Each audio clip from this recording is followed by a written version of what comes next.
Close your eyes and picture yourself standing right in the middle of the Mojave Desert in 1945. There's nothing around you but miles and miles of sand. A few Joshua trees scattered here and there, and the faraway purple outline of mountains.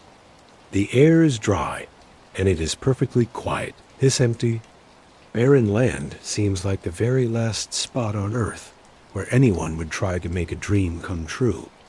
But one man stood exactly where you are standing now, looked out at all that emptiness, and saw something that no one else could see. He saw what was coming. He saw bright neon lights reaching up toward the stars. He saw beautiful hotels rising up out of the sand. He saw millions of people coming here to spend their money and live out their fantasies. That man was Benjamin Bugsy Siegel, and tonight, we are going to follow his amazing journey from the tough streets of Brooklyn to this desert, where he would create the modern Las Vegas, and where his own life would meet a violent end. But first, let me ask you something. Where are you right now while you are listening to this? Are you cozy in your bed, letting the stress of the day just melt away? Are you driving through the quiet night, and my voice is keeping you company on a long trip? Maybe you are curled up on your couch, looking for something to help your mind relax. Wherever you are, whatever time it is, in your part of the world, you have found the perfect place to get comfortable, because we are about to spend the next few hours together, and I promise you, by the time our story is over, you will never think about Las Vegas or the American dream in the same way again. Imagine this Williamsburg, Brooklyn in 1906. The smell of coal smoke mixes with the smell of fresh bread in the narrow streets. People selling things from pushcarts call out in accents thick with the language of the old country, while children run between the legs of adults who are carrying their daily loads. The apartment buildings rise up like the walls of a canyon, blocking out most of the sky and creating a world full of shadows and whispered dreams. In one of these crowded buildings, on February 28, 1906, a boy is born who will one day change the face of America. His parents, Max and Jenny Siegel, hold their new baby boy and name him Benjamin. They have no idea that this child, born into poverty and being nobody, will one day build palaces in the desert and change the course of American entertainment forever. As young Benjamin walked those Brooklyn streets, learning lessons that would shape his future, let your own breathing get slower and deeper. We are going to follow him from boy to man, from dreamer to builder, and there is no rush. Time feels different in the dark hours of the night, doesn't it? The Siegel family lived in a 3-room apartment that they shared with 2 other families. Max worked when he could find work, moving from job to job, sometimes in a factory, sometimes selling things from a cart. Always struggling to put food on the table, Jenny took in sewing, her fingers working by lamplight late into the night. The steady rhythm of her needle created a lullaby that would follow Benjamin into his dreams. In those days, Brooklyn was a place where surviving meant learning to be tougher than the next person. Young Benjamin learned this lesson early and well. He was a beautiful child. People who knew him always remembered this.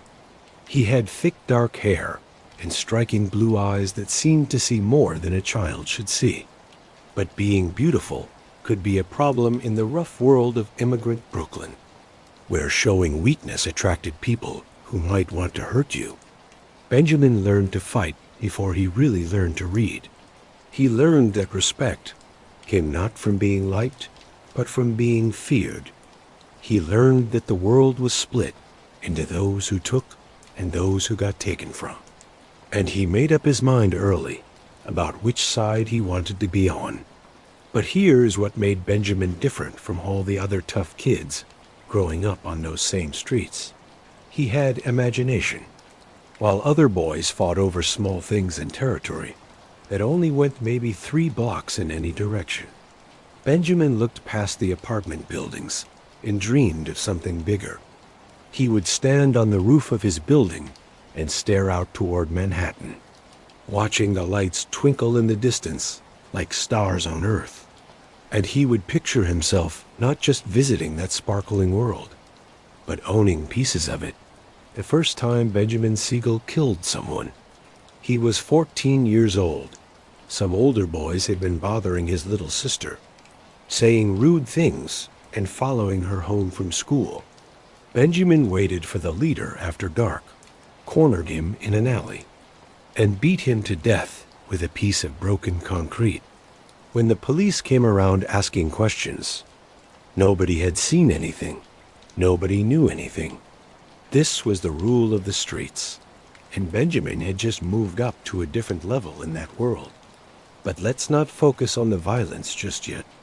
Those moments came and went quickly in Benjamin's life, sharp and harsh like lightning in the winter. What is more interesting for us, as we settle in for this long night together, are the quieter moments that shaped him, the hours he spent alone, planning and dreaming, the way he watched and learned from every person he met, saving up information about human nature that would help him his whole life. In 1918, when Benjamin was 12, he met a boy who would change the entire direction of his life. Meyer Lansky was small and thin, where Benjamin was tall and big. Meyer was quiet, where Benjamin was showy. Meyer was careful, where Benjamin did things without thinking. But from their very first conversation, they saw something in each other that was deeper than what was on the surface. Meyer had been born in Russia and remembered the killings, the violence that had pushed his family to come to America. He understood fear in a way that gave him wisdom beyond his years.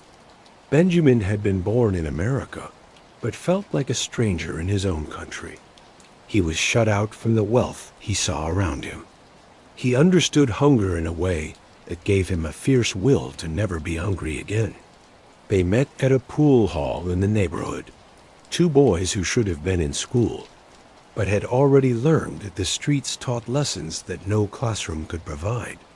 Meyer was running a small gambling operation, taking bets on dice games and card games. Benjamin was running a protection business, offering to keep other boys from bothering local store owners in exchange for small payments. "You're thinking too small," Benjamin told Meyer after watching what he was doing for a week. "Why are you taking pennies when you could be taking dollars?" "Because," Meyer replied with the patience that would mark the relationship for the next 30 years. "Pennies add up to dollars if you're smart about it. But if you grab for the dollars too fast, you end up with nothing." This was the beginning of a partnership that would help create modern organized crime in America. Meyer's caution balanced Benjamin's desire to do big things. Benjamin's charm and his readiness to use violence gave Meyer's careful plans the muscle they needed to work. Together, they began to imagine possibilities that neither could reach alone. But as you listen to this in the quiet hours, let yourself focus not on what they became, but on what they were in those early days. Two boys who refused to accept that where they came from decided their futures. Two dreamers who looked at the small world they had been born into and decided to build something bigger. Picture them in 1919 walking the streets of Brooklyn as prohibition approaches like a storm on the horizon. They can feel change coming. Everyone can. The newspapers are full of talk about the Volstead Act, about how America is going to become a dry country, about how this will solve the nation's moral problems and bring in a new time of goodness and wealth. But Benjamin and Meyer see opportunity where others see limits. They understand that making alcohol illegal won't make people stop wanting alcohol. They understand that wherever there is something people want, and the law makes it hard to get, there is money to be made by people willing to take risks. As we move deeper into our story, let your mind settle into the rhythm of those long ago days. Time moved differently then. without the constant rush of our modern world. People had patience for longer conversations, longer relationships, longer plans. This was a world where a handshake could tie a man to you for life, where reputation mattered more than quick money, where building something that would last was considered more important than grabbing whatever you could get. Benjamin was 17 when Prohibition officially began on January 17, 1920. By then, he and Meyer had already been planning for months. They had connections with dock workers who could help make shipments disappear. They had relationships with speakeasy owners who would need people they could count on for supplies. They had muscle in the form of tough kids from the neighborhood who were loyal to Benjamin and smart enough to follow Meyer's strategic thinking. Most importantly, they had vision. While other small-time operators focused on their own neighborhoods, Benjamin and Meyer thought bigger. They saw that Prohibition would create a national market for illegal alcohol, and they put themselves in a position to be part of a supply chain that stretched from Canada to the Caribbean. From the docks of New York to the hidden warehouses of Chicago, the first shipment of Canadian whiskey that Benjamin and Meyer smuggled into Brooklyn was only 12 cases, hidden in a truck carrying vegetables from a farm on Long Island. The profit was small, maybe $50 each, but the real value was in proving that their system worked. They could bring the product in safely, sell it without getting the police's attention, and collect payment without violence. Well, without too much violence. As the weeks and months passed, their operation grew.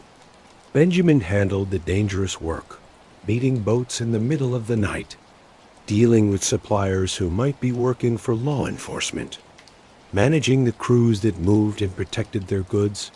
Meyer handled the numbers, keeping track of what they had, managing the flow of money, planning the expansion that would take them from Brooklyn to Manhattan and eventually to cities across the country. But doing well in the bootlegging business took more than just business skills.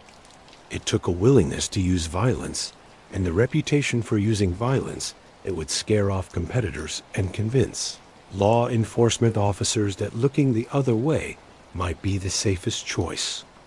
This is where Benjamin's natural tendencies helped the partnership. He didn't enjoy violence the way some criminals did, but he understood how useful it could be. He was willing to do what needed to be done, and he was very good at it. Word spread quickly through the Brooklyn underworld that the Siegel-Lansky operation was not to be messed with. By 1922, when Benjamin was 16 and Meyer was 20, they were making more money in a month than their fathers had ever made in a year. They dressed better, ate better, and lived better than most of the adults in their neighborhood. But more importantly, they had learned lessons about organization, leadership, and strategic thinking that would help them for the rest of their lives. If you are still with me at this point in our journey, you are starting to understand something important about Benjamin Siegel. He wasn't just a criminal who happened to build Las Vegas. He was a visionary who understood that America was changing, and he was willing to do whatever it took to be part of that change. The 1920s came to life around Benjamin and Meyer like a jazz symphony played at double speed. America had made it through the Great War. Good times were spreading through the cities like a wildfire, and young people everywhere were rejecting the strict morals of their parents in favor of dancing, drinking, and living for the moment. For Benjamin, now known by the nickname that would follow him to his grave, Bugsy, though few dared call him that to his face. These were golden years. The mix of prohibition and good times had created chances that a poor kid from Brooklyn could never have imagined just a few years earlier. Picture this scene. It's a warm evening in the summer of 1923, and Benjamin is walking down Broadway in Manhattan.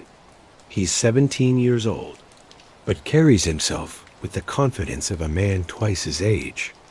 His suit is perfectly fitted, His shoes shine like mirrors, and his dark hair is slicked back in the style that's becoming his trademark.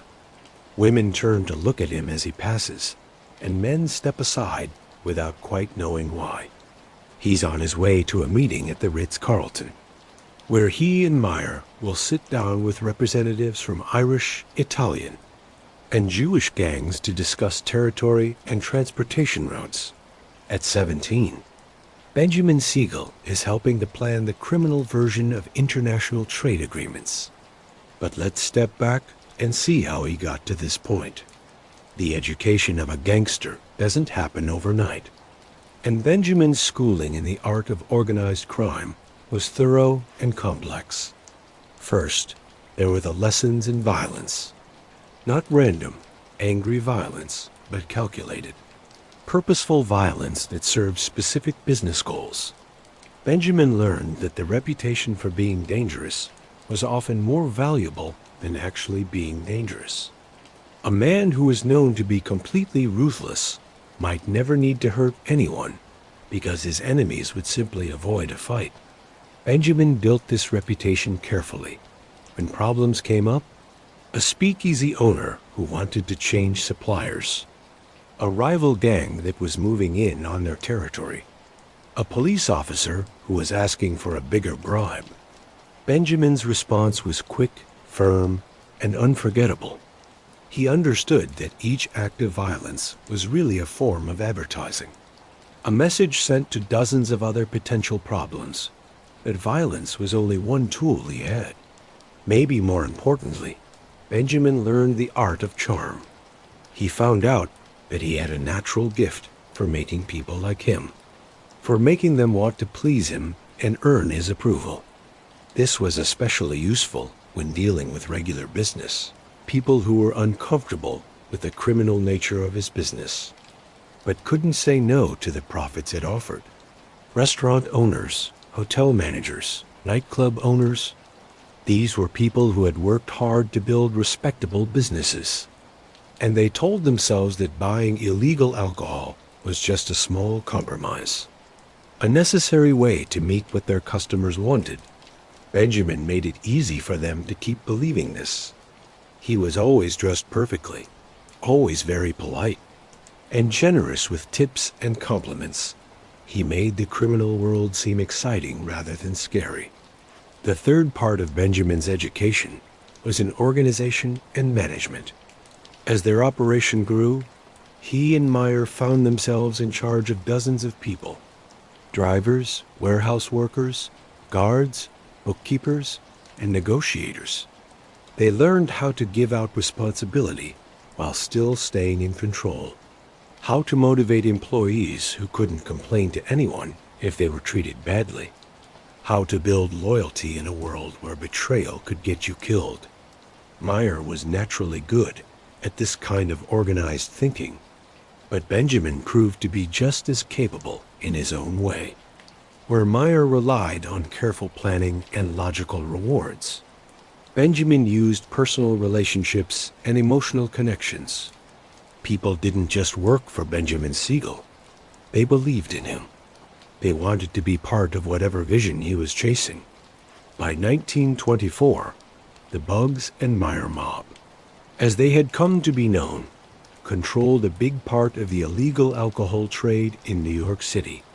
They had warehouse space in 3 different boroughs, transportation routes that stretched from Canada to Cuba, and a network of customers that included some of the most stylish places in Manhattan.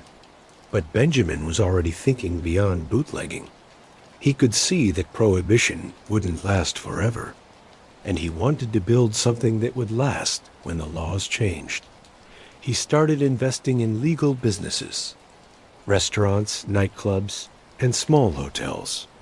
He was learning about real estate, construction, and running places that serve guests, skills that would be worth everything 20 years later in the Nevada desert.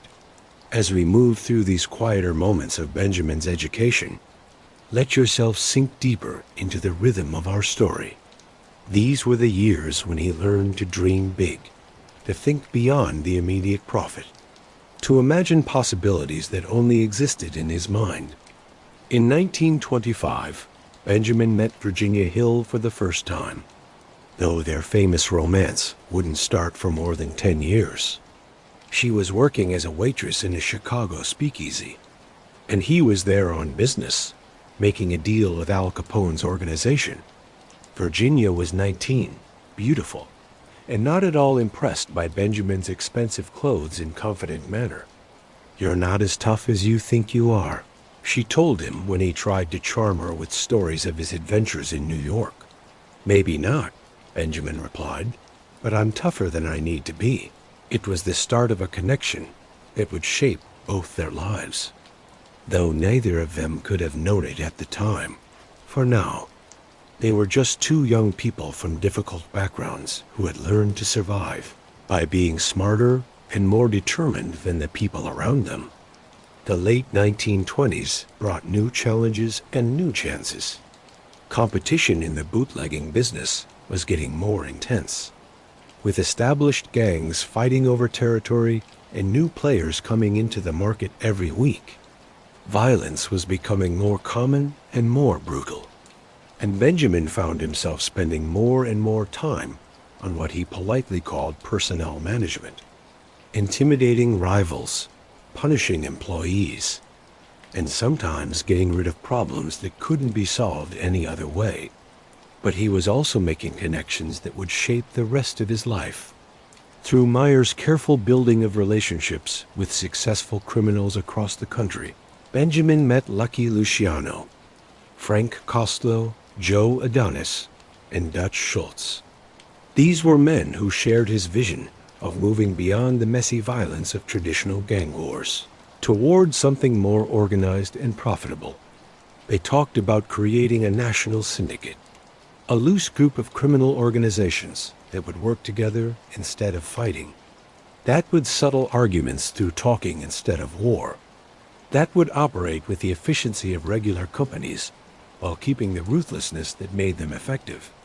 Benjamin was one of the youngest men in these discussions, but his opinions were valued because he combined Meyer's strategic intelligence with a willingness to take risks that the more established leaders sometimes didn't have. He was also able to move around the country in a way that many of his colleagues were not, comfortable traveling between cities and adjusting to local situations. In 1928, Benjamin made his first trip to California, officially. He was there to look into opportunities for bringing in alcohol through the ports of Los Angeles and San Diego. But he was also curious about the entertainment industry that was starting to grow in Hollywood, and he felt that there might be chances there for someone with his particular skills. He spent 2 weeks in Los Angeles, staying at the Ambassador Hotel, eating at the best restaurants, and going to parties where he met actors, directors, and studio executives. Hollywood in 1928 was still a fairly small community, and successful newcomers were quickly noticed and sought after. Benjamin was fascinated by what he found. Here was an entire industry built on make-believe and fantasy, on the ability to make people believe in stories that everyone knew weren't real. It was like bootlegging in a way. You were selling people something they wanted but couldn't get legally, something that made them feel sophisticated and a little bit rebellious. More interestingly, the movie business had lots of cash, but very little protection from the kinds of problems that Benjamin was an expert at solving. Studio executives were being blackmailed by people who had embarrassing photos or information. Stars were being threatened by obsessed fans or people they had broken up with. Valuable equipment was being stolen from sets, and expensive movie productions were being interrupted by mysterious accidents. Benjamin saw right away that there was a role for him in this world, not as a criminal, but as a problem solver, a man who could provide safety and secrecy for people who had both money and secrets to guard. But that chance would have to wait. In 1929, the stock market crashed and America went into the Great Depression. The time of easy money and endless good fortune was over, at least for most people, but for those in the bootlegging business, the economic crisis actually created new opportunities. As legal businesses failed and millions of people lost their jobs, the market for cheap alcohol and illegal gambling grew a lot. People who were losing their homes and their hopes still wanted an occasional escape from their sadness, and they couldn't be too picky about where that escape came from. Benjamin and Meyer quickly adapted to the new economic situation. They moved some of their operations from expensive imported liquor to locally made, cheap alcohol that could be sold at lower prices to more customers. They expanded into numbers running and illegal gambling, services that were even more in demand during hard economic times. But they also started getting ready for the end of Prohibition, which was clearly coming. People's support for the noble experiment was falling apart as the economic crisis got worse, and people decided they had more important problems to worry about than enforcing moral purity. Both political parties were starting to talk about ending it, and smart operators were already planning for the change. Benjamin and Meyer started investing more heavily in legal businesses that could serve as covers for their continued criminal activities. They also started planning what would become known as Murder Incorporated, a professional enforcement service that would work for the national syndicate they were helping to create. As 1930 began, Benjamin Siegel was 24 years old and controlled a criminal empire worth several $1 million. He had learned to move through the worlds of violence, business, and politics with equal skill. He had built a reputation for both charm and ruthlessness that opened doors throughout the American underworld.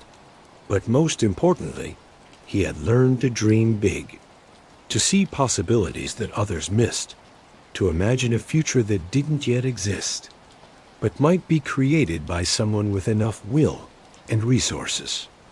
These skills, developed during his education as a gangster, would soon make him one of the most important figures in the creation of modern Las Vegas.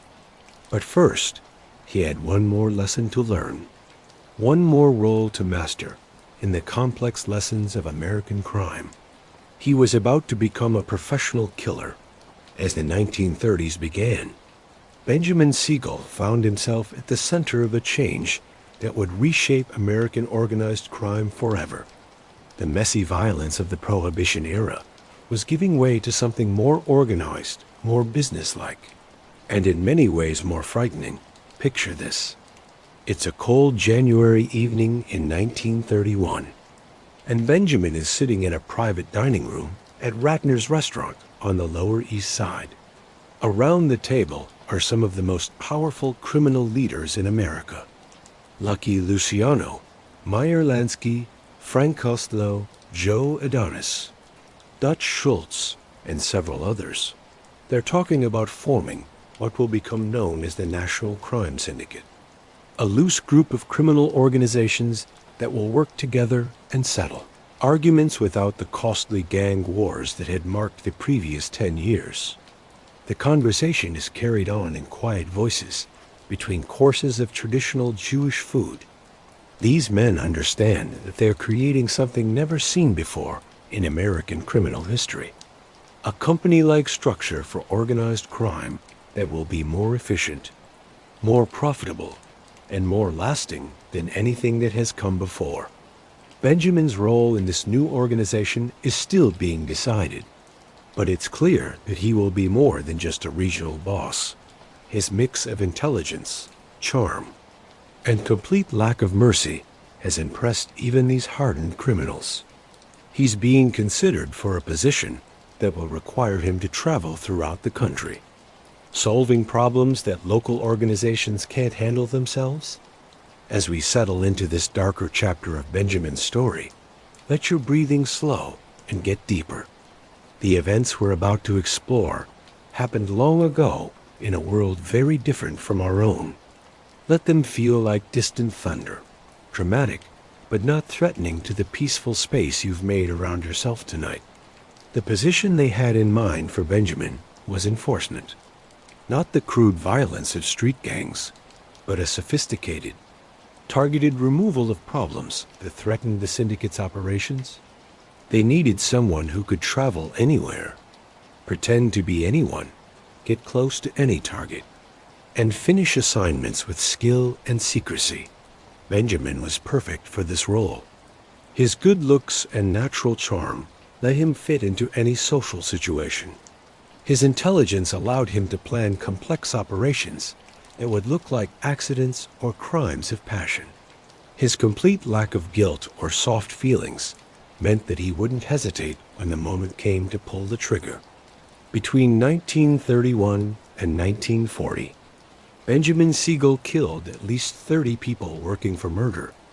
Incorporated, the real number was probably higher, but these were jobs that left no witnesses and little proof. He became a ghost who could appear anywhere, get rid of a problem, and disappear without a trace. But let's not focus on the killings themselves.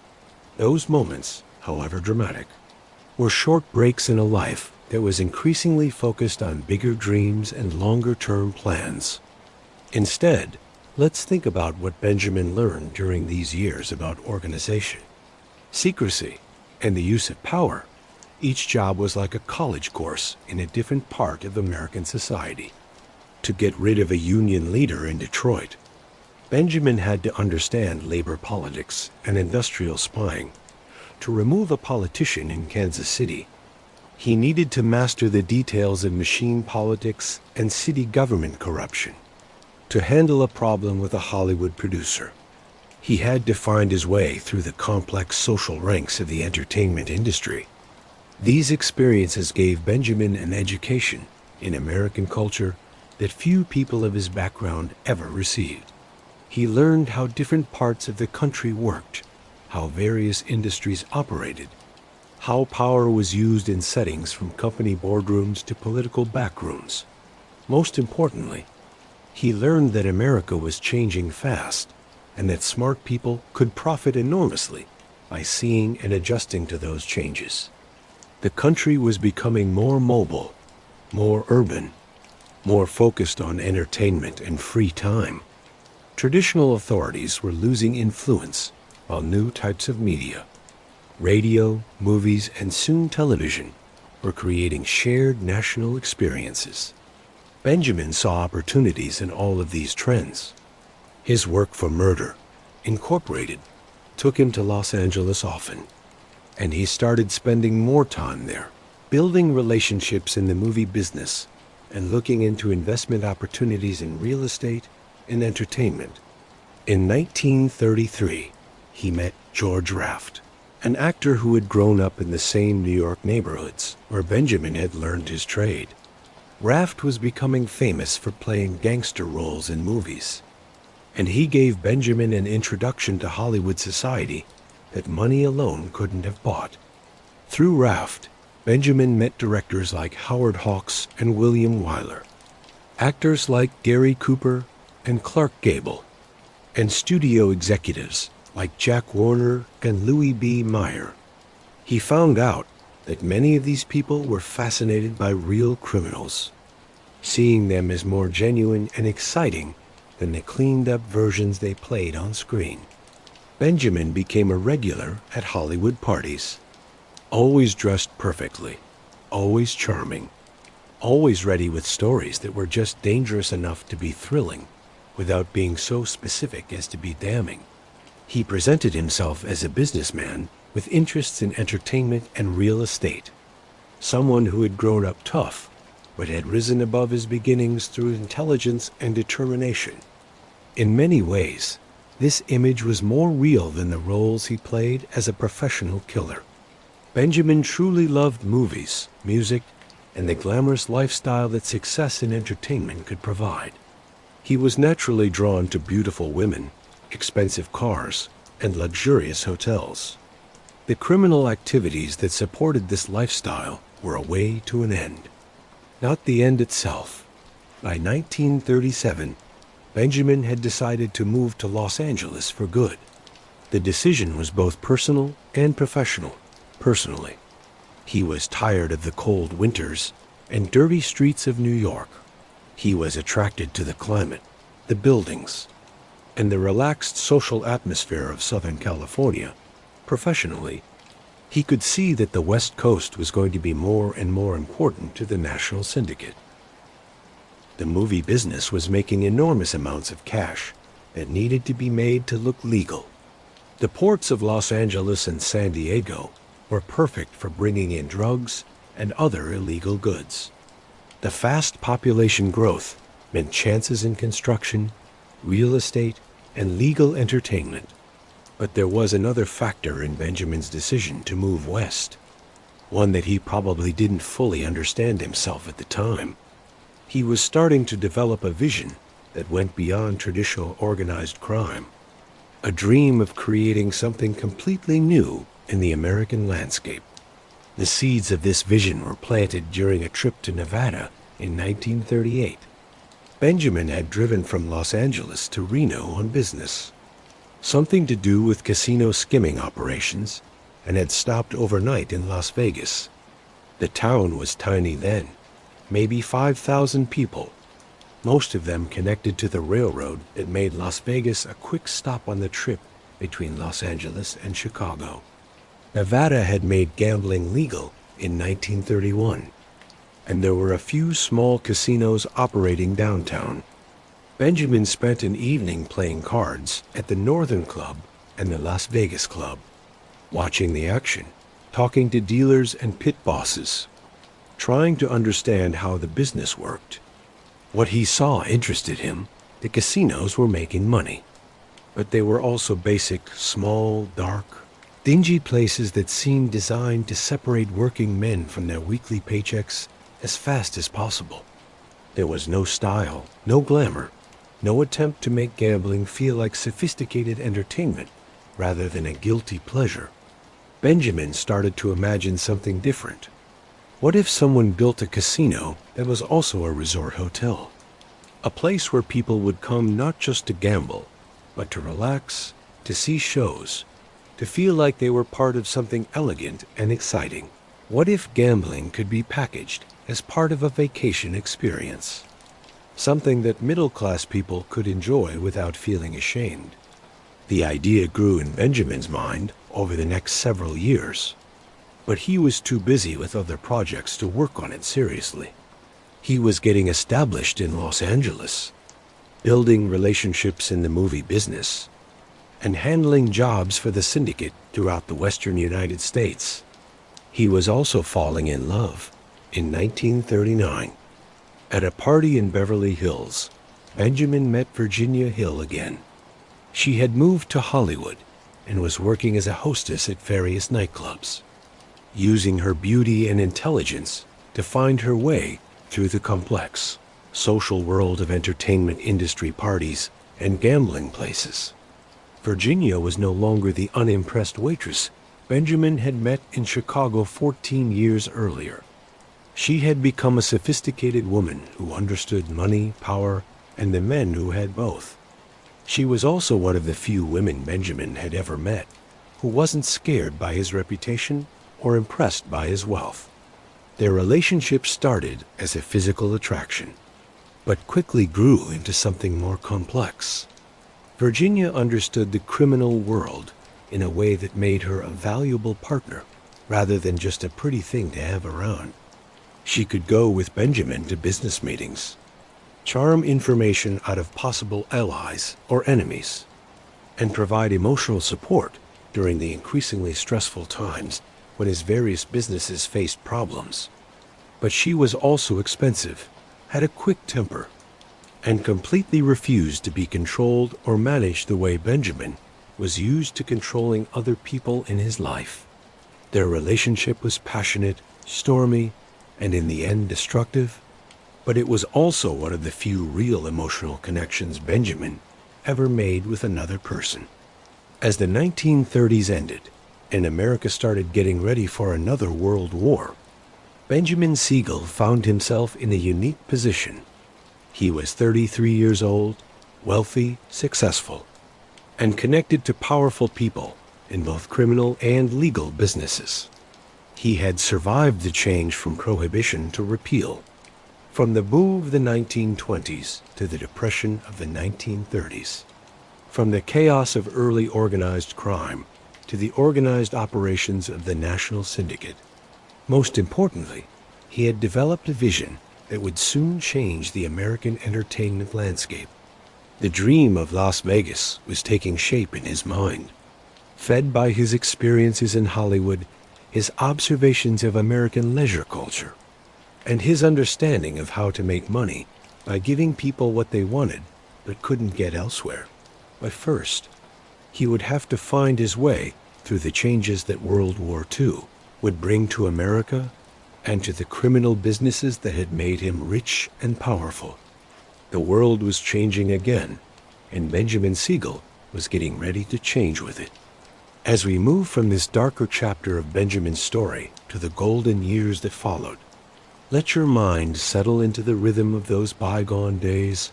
The violence and crime were real, but they were also part of a larger American story about ambition, change, and the constant chase for dreams that seemed impossible until someone made them real. If you're listening in the early morning hours, you know there's something magical about this time.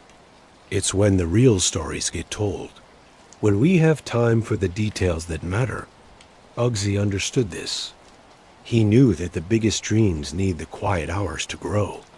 Picture this, it's March 1937, and Benjamin Siegel is driving west across America in a custom Cadillac Fleetwood.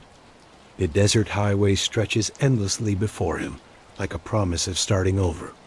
He's leaving behind the crowded streets and cold winters of New York for the palm trees and endless sunshine of Los Angeles. At 31, he's wealthy beyond the dreams of most men his age. But more importantly, he's starting to understand that real success isn't just about money. It's about creating something that lasts longer than your own life. The drive from New York to Los Angeles in 1937 took nearly a week, and Benjamin used every mile to think about his future. The America rolling past his windows was a country in transition. The Great Depression was finally letting go. New technologies were changing how people lived and worked, and there was a feeling that anything might be possible for those brave enough to grab the opportunities. As Benjamin crossed from the industrial landscapes of the East to the foreign plains of the Thumb, Midwest to the mountain views of the West, he was also crossing from one version of himself to another.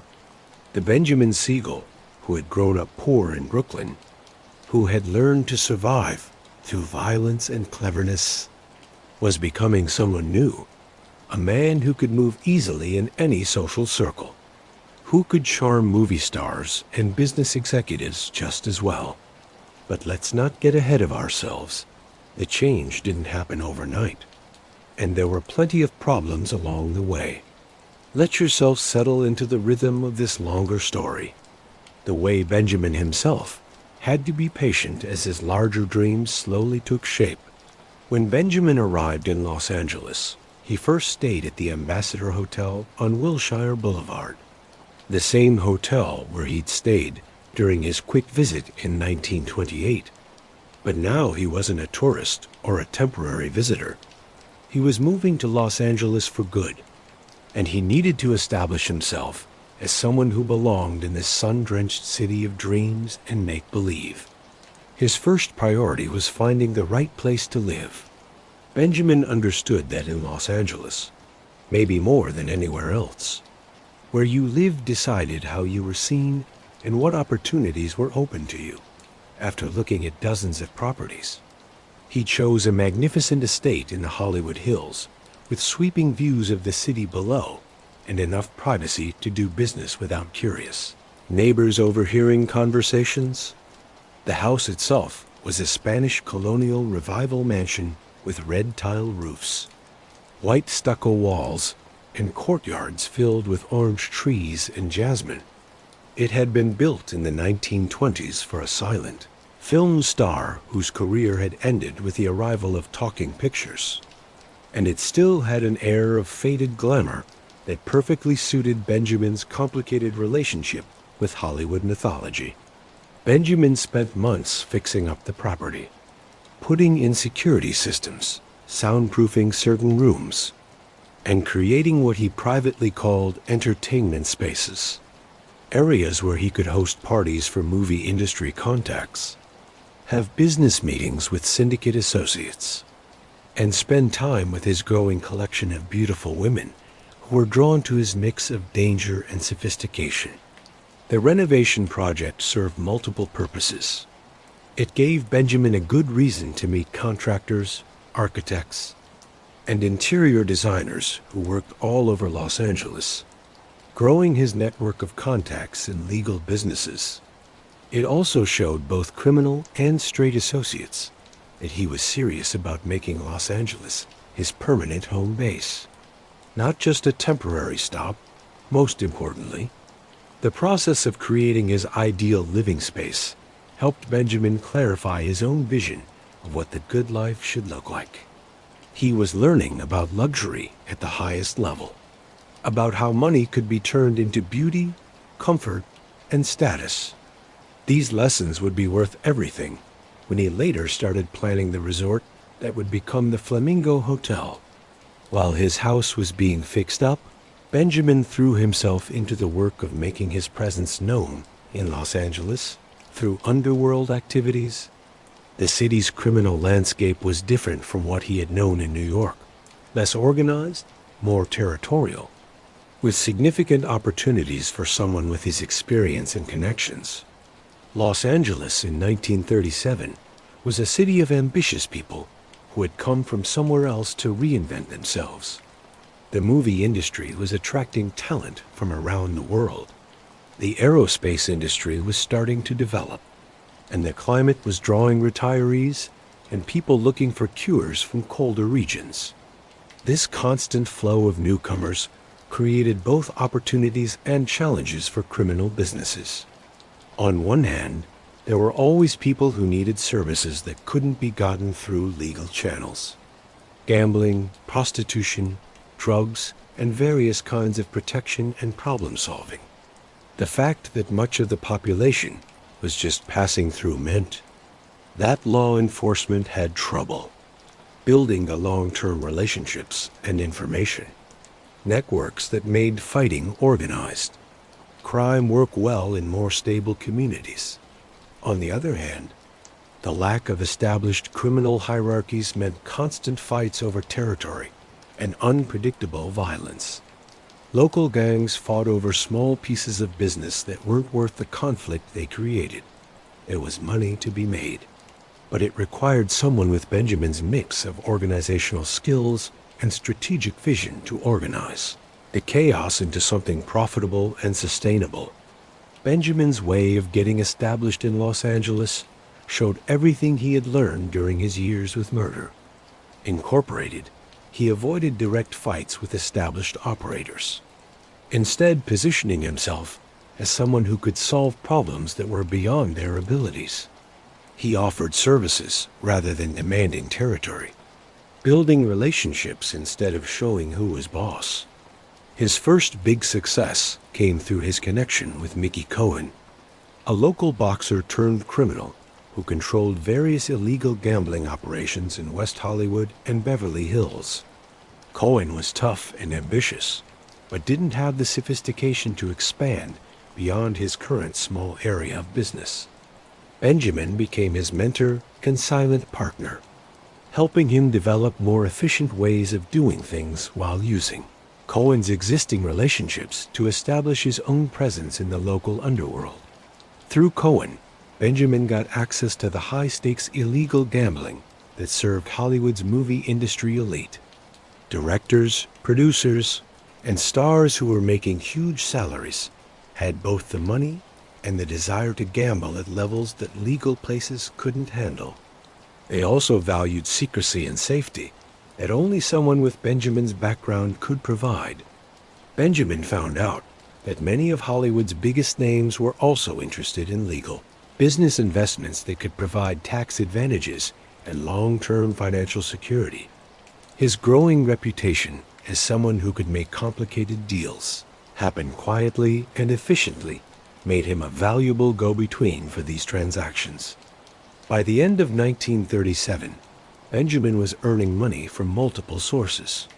Traditional criminal businesses like gambling and bootlegging, legal businesses like restaurants and nightclubs, and various kinds of financial advice for people who needed to move money without getting the attention of tax authorities or angry spouses.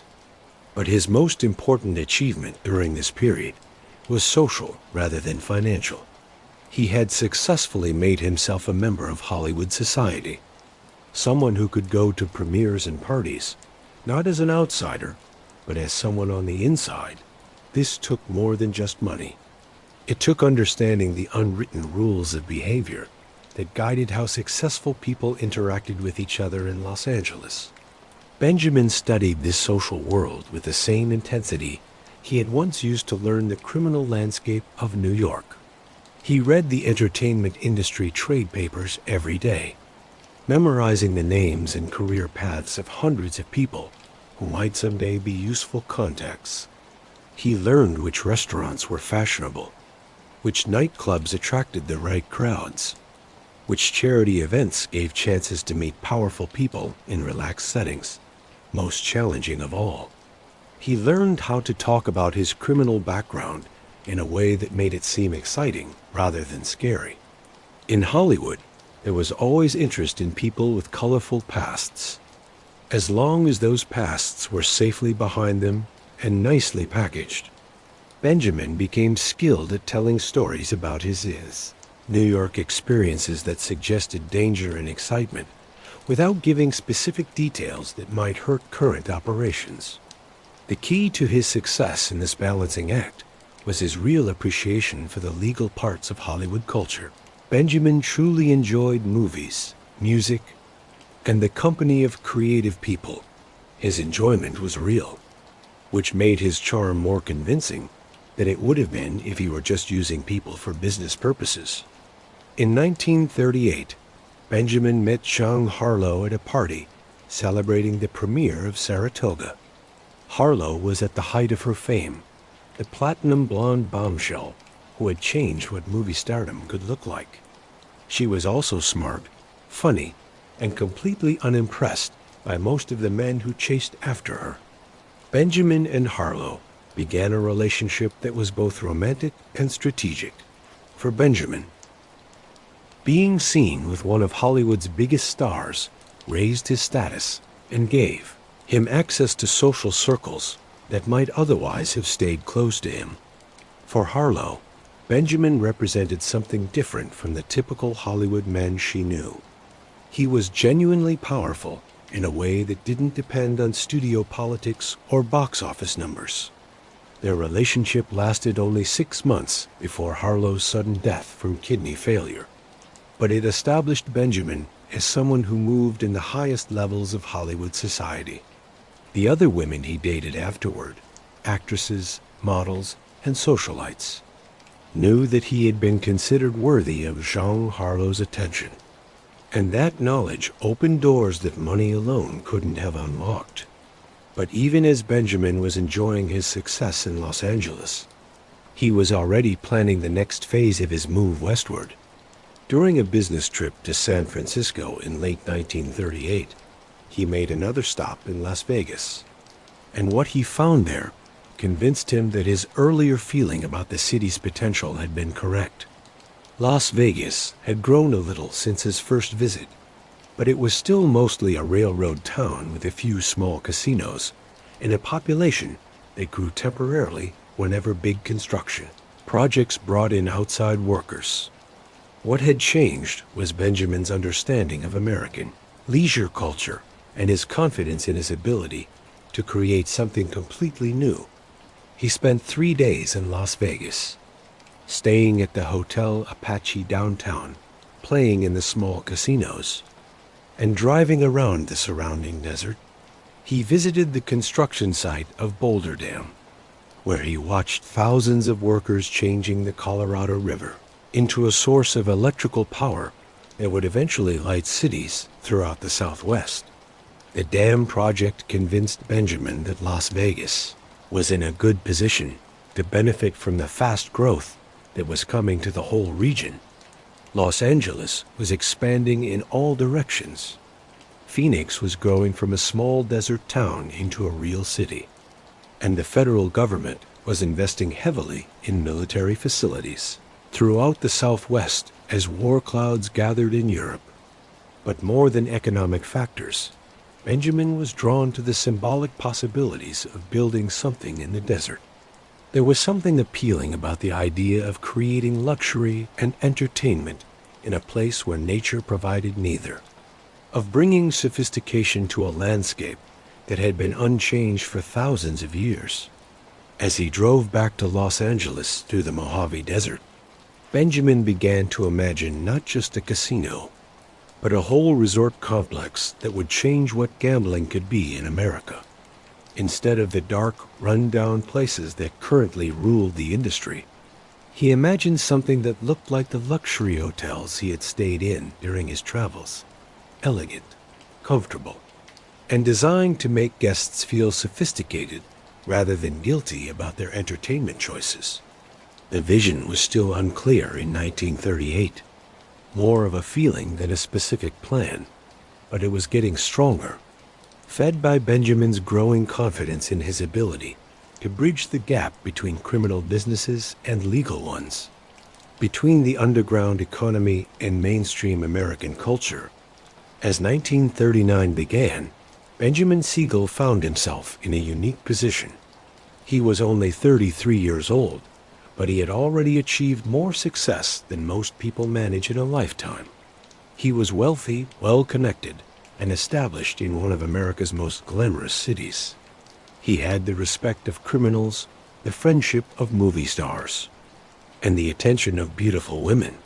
But most importantly, he was starting to understand that his real opportunity lay not in traditional organized crime, but in anticipating and serving the changing entertainment desires of the American public.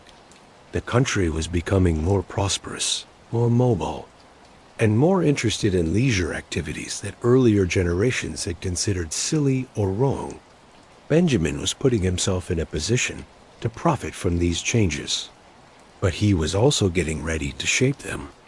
The man who had learned to dream big on the streets of Brooklyn was getting ready to build something in the Nevada desert that would change American culture forever.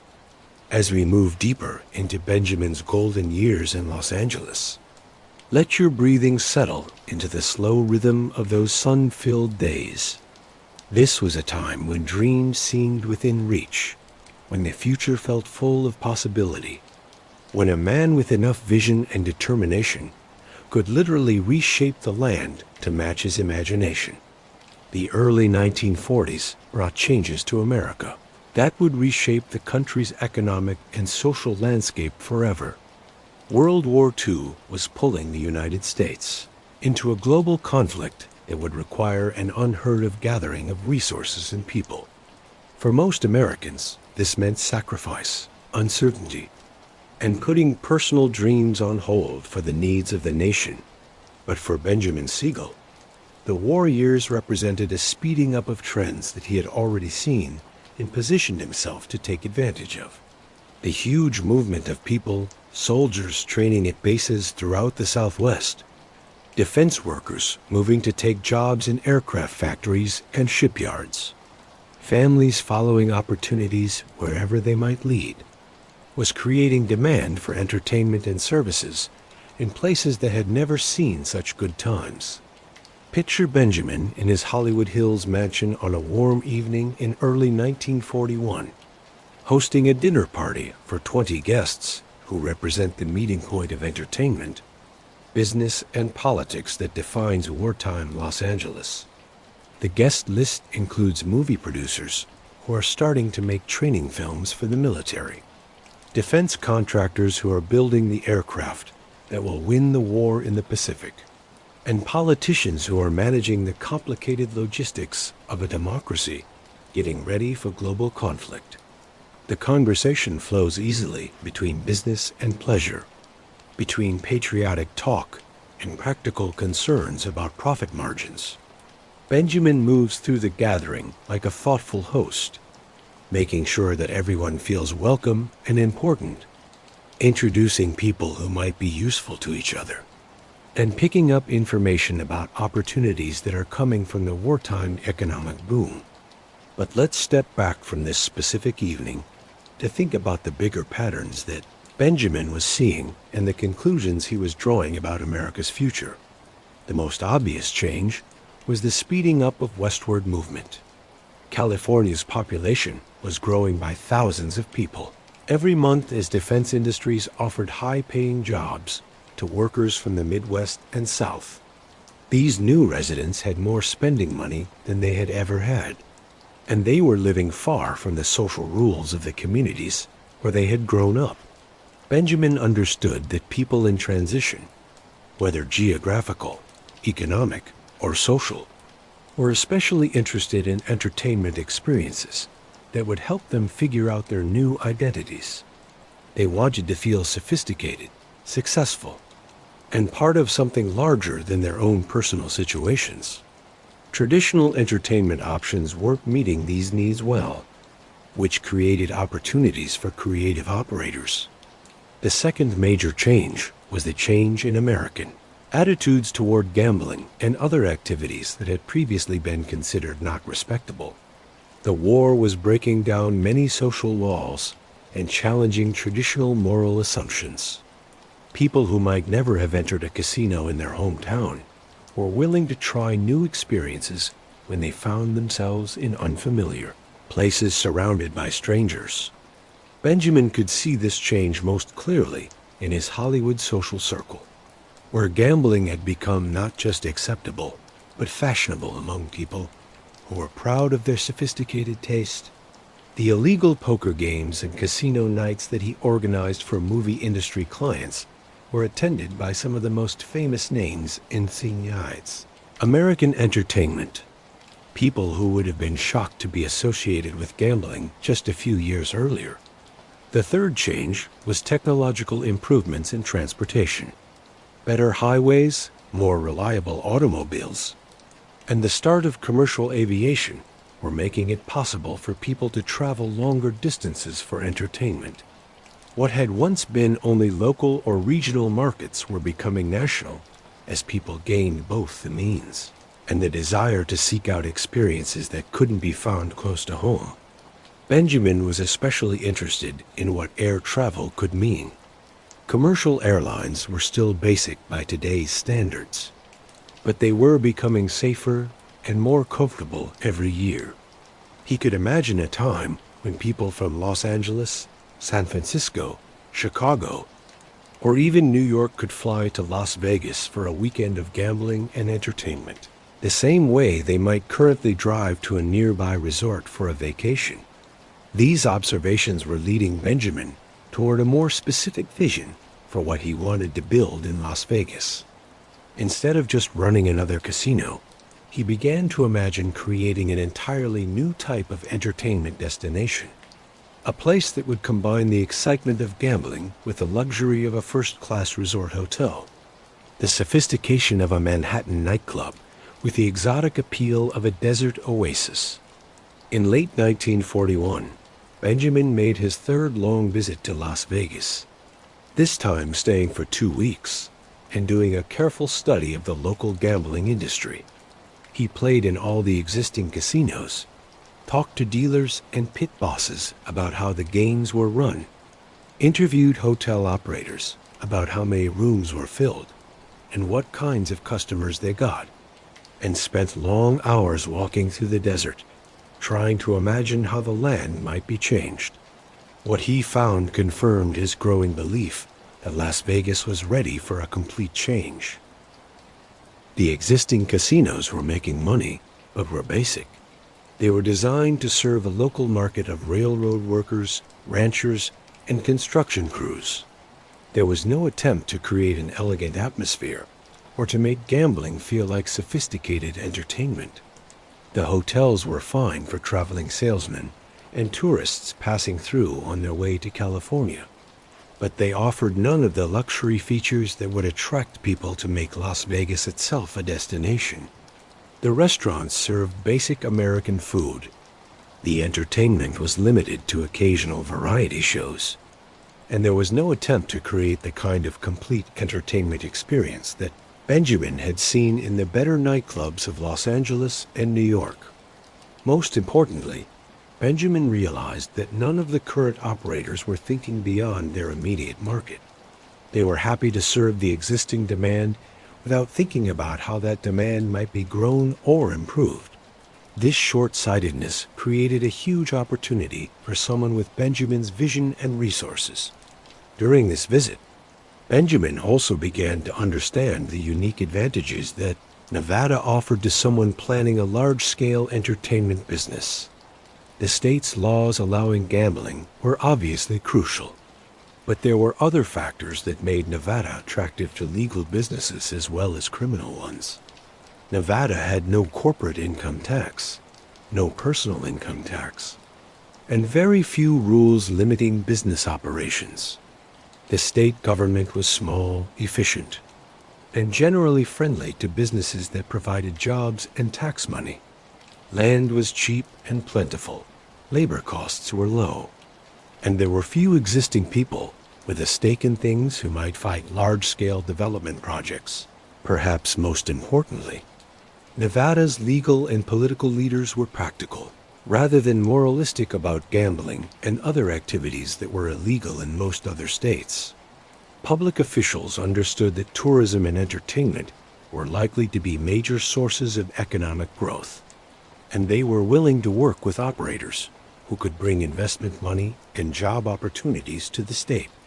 Benjamin returned to Los Angeles in December 1941 with a much clearer sense of what he wanted to do in Las Vegas. But before he could begin serious planning for his resort project, he was interrupted by events that no one could have predicted.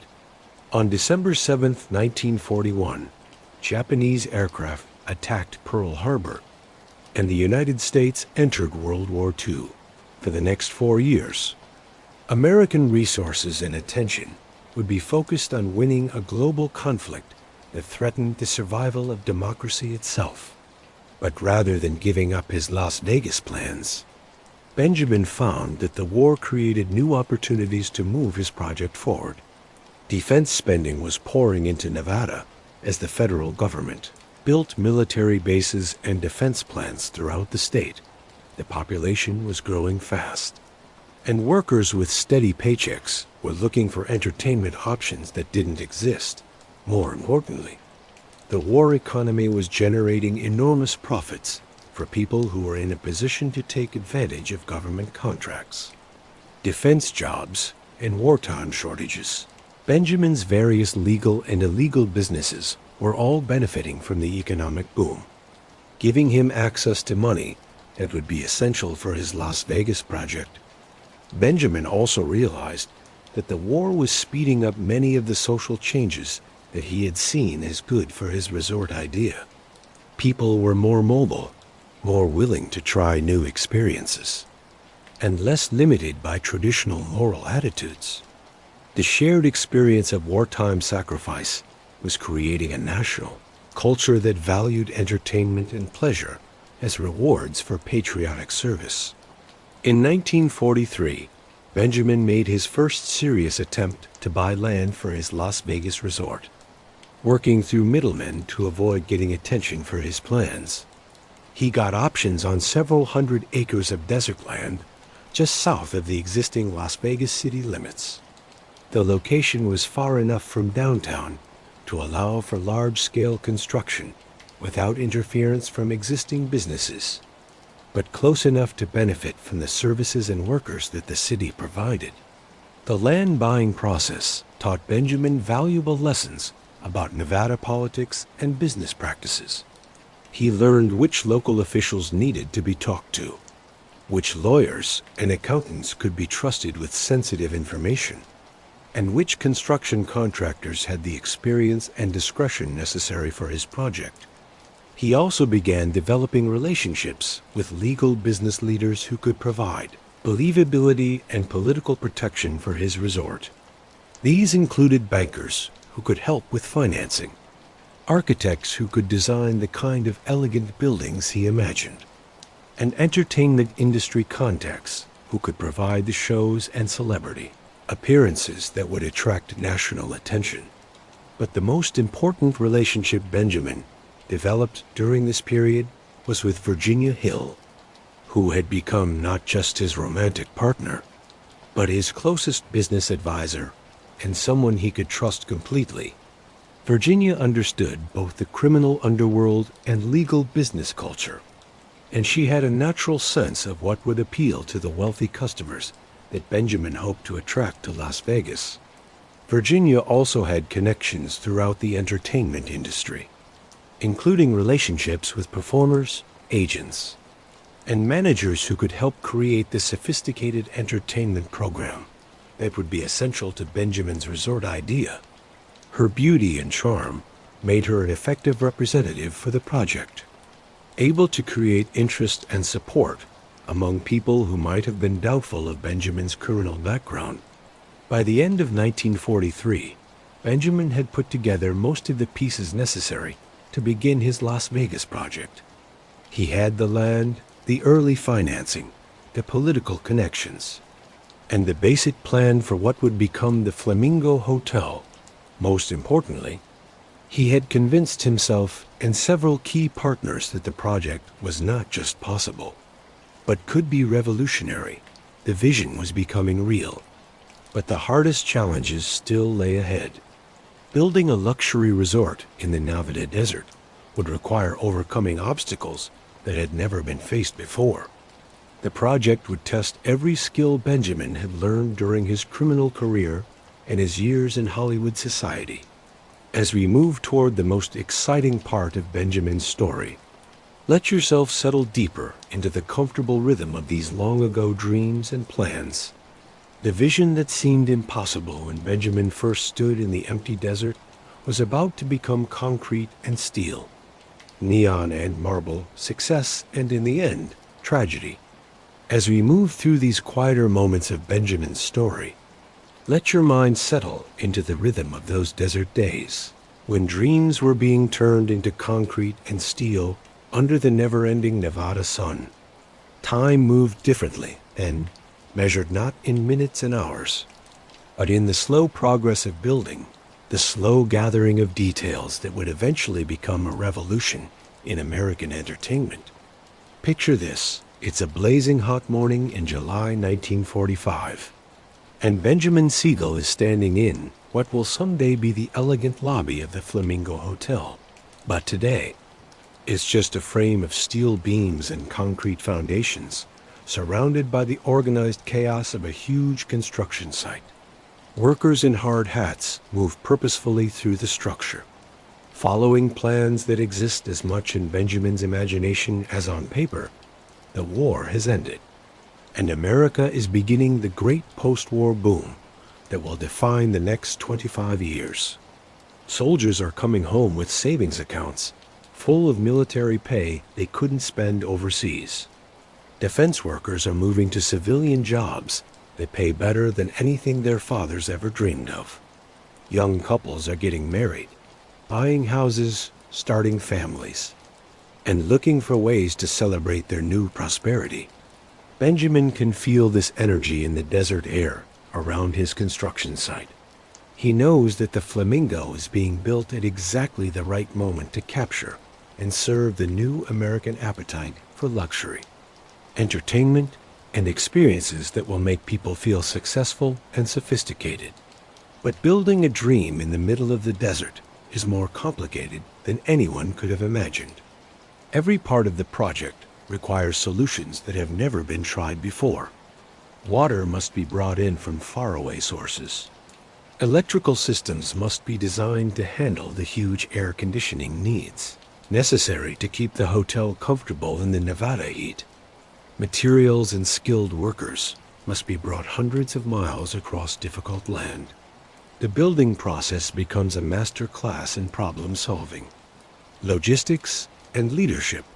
Benjamin finds himself learning about architecture, engineering, inside design, landscaping, and dozens of other specialties that he never needed during his criminal career. He spends his days moving between meetings with contractors, suppliers, and craftsmen, making decisions that will decide whether his vision becomes real or collapses into expensive failure. Let yourself imagine how big what Benjamin was trying to do was.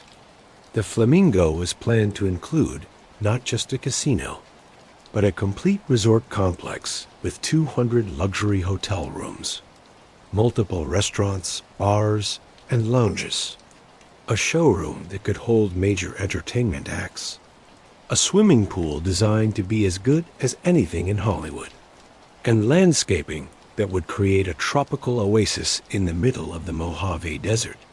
Each part of the project required attention to details that most casino operators had never thought about. The hotel rooms needed to be truly luxurious, with features that would satisfy guests used to the best hotels in New York, Los Angeles, or Miami Beach. The restaurants needed to serve food that would meet the standards of sophisticated diners, not just the basic meals that had satisfied earlier generations of Las Vegas visitors. The casino itself needed to be completely reimagined. Instead of the dark, cramped spaces that characterized existing gambling places, Benjamin imagined an elegant room with high ceilings, crystal chandeliers, and carpet thick enough to muffle the sounds of conversation and slot machines.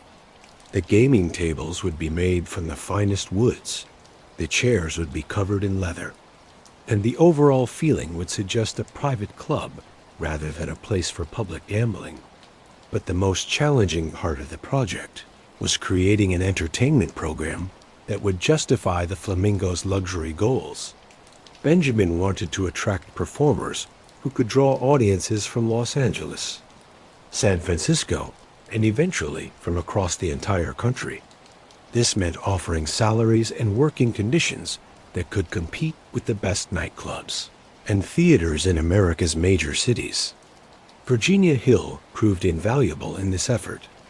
Her connections in the entertainment industry, combined with her understanding of what performers needed to be comfortable working in Las Vegas, helped Benjamin hire acts that would have been impossible for other casino operators to attract.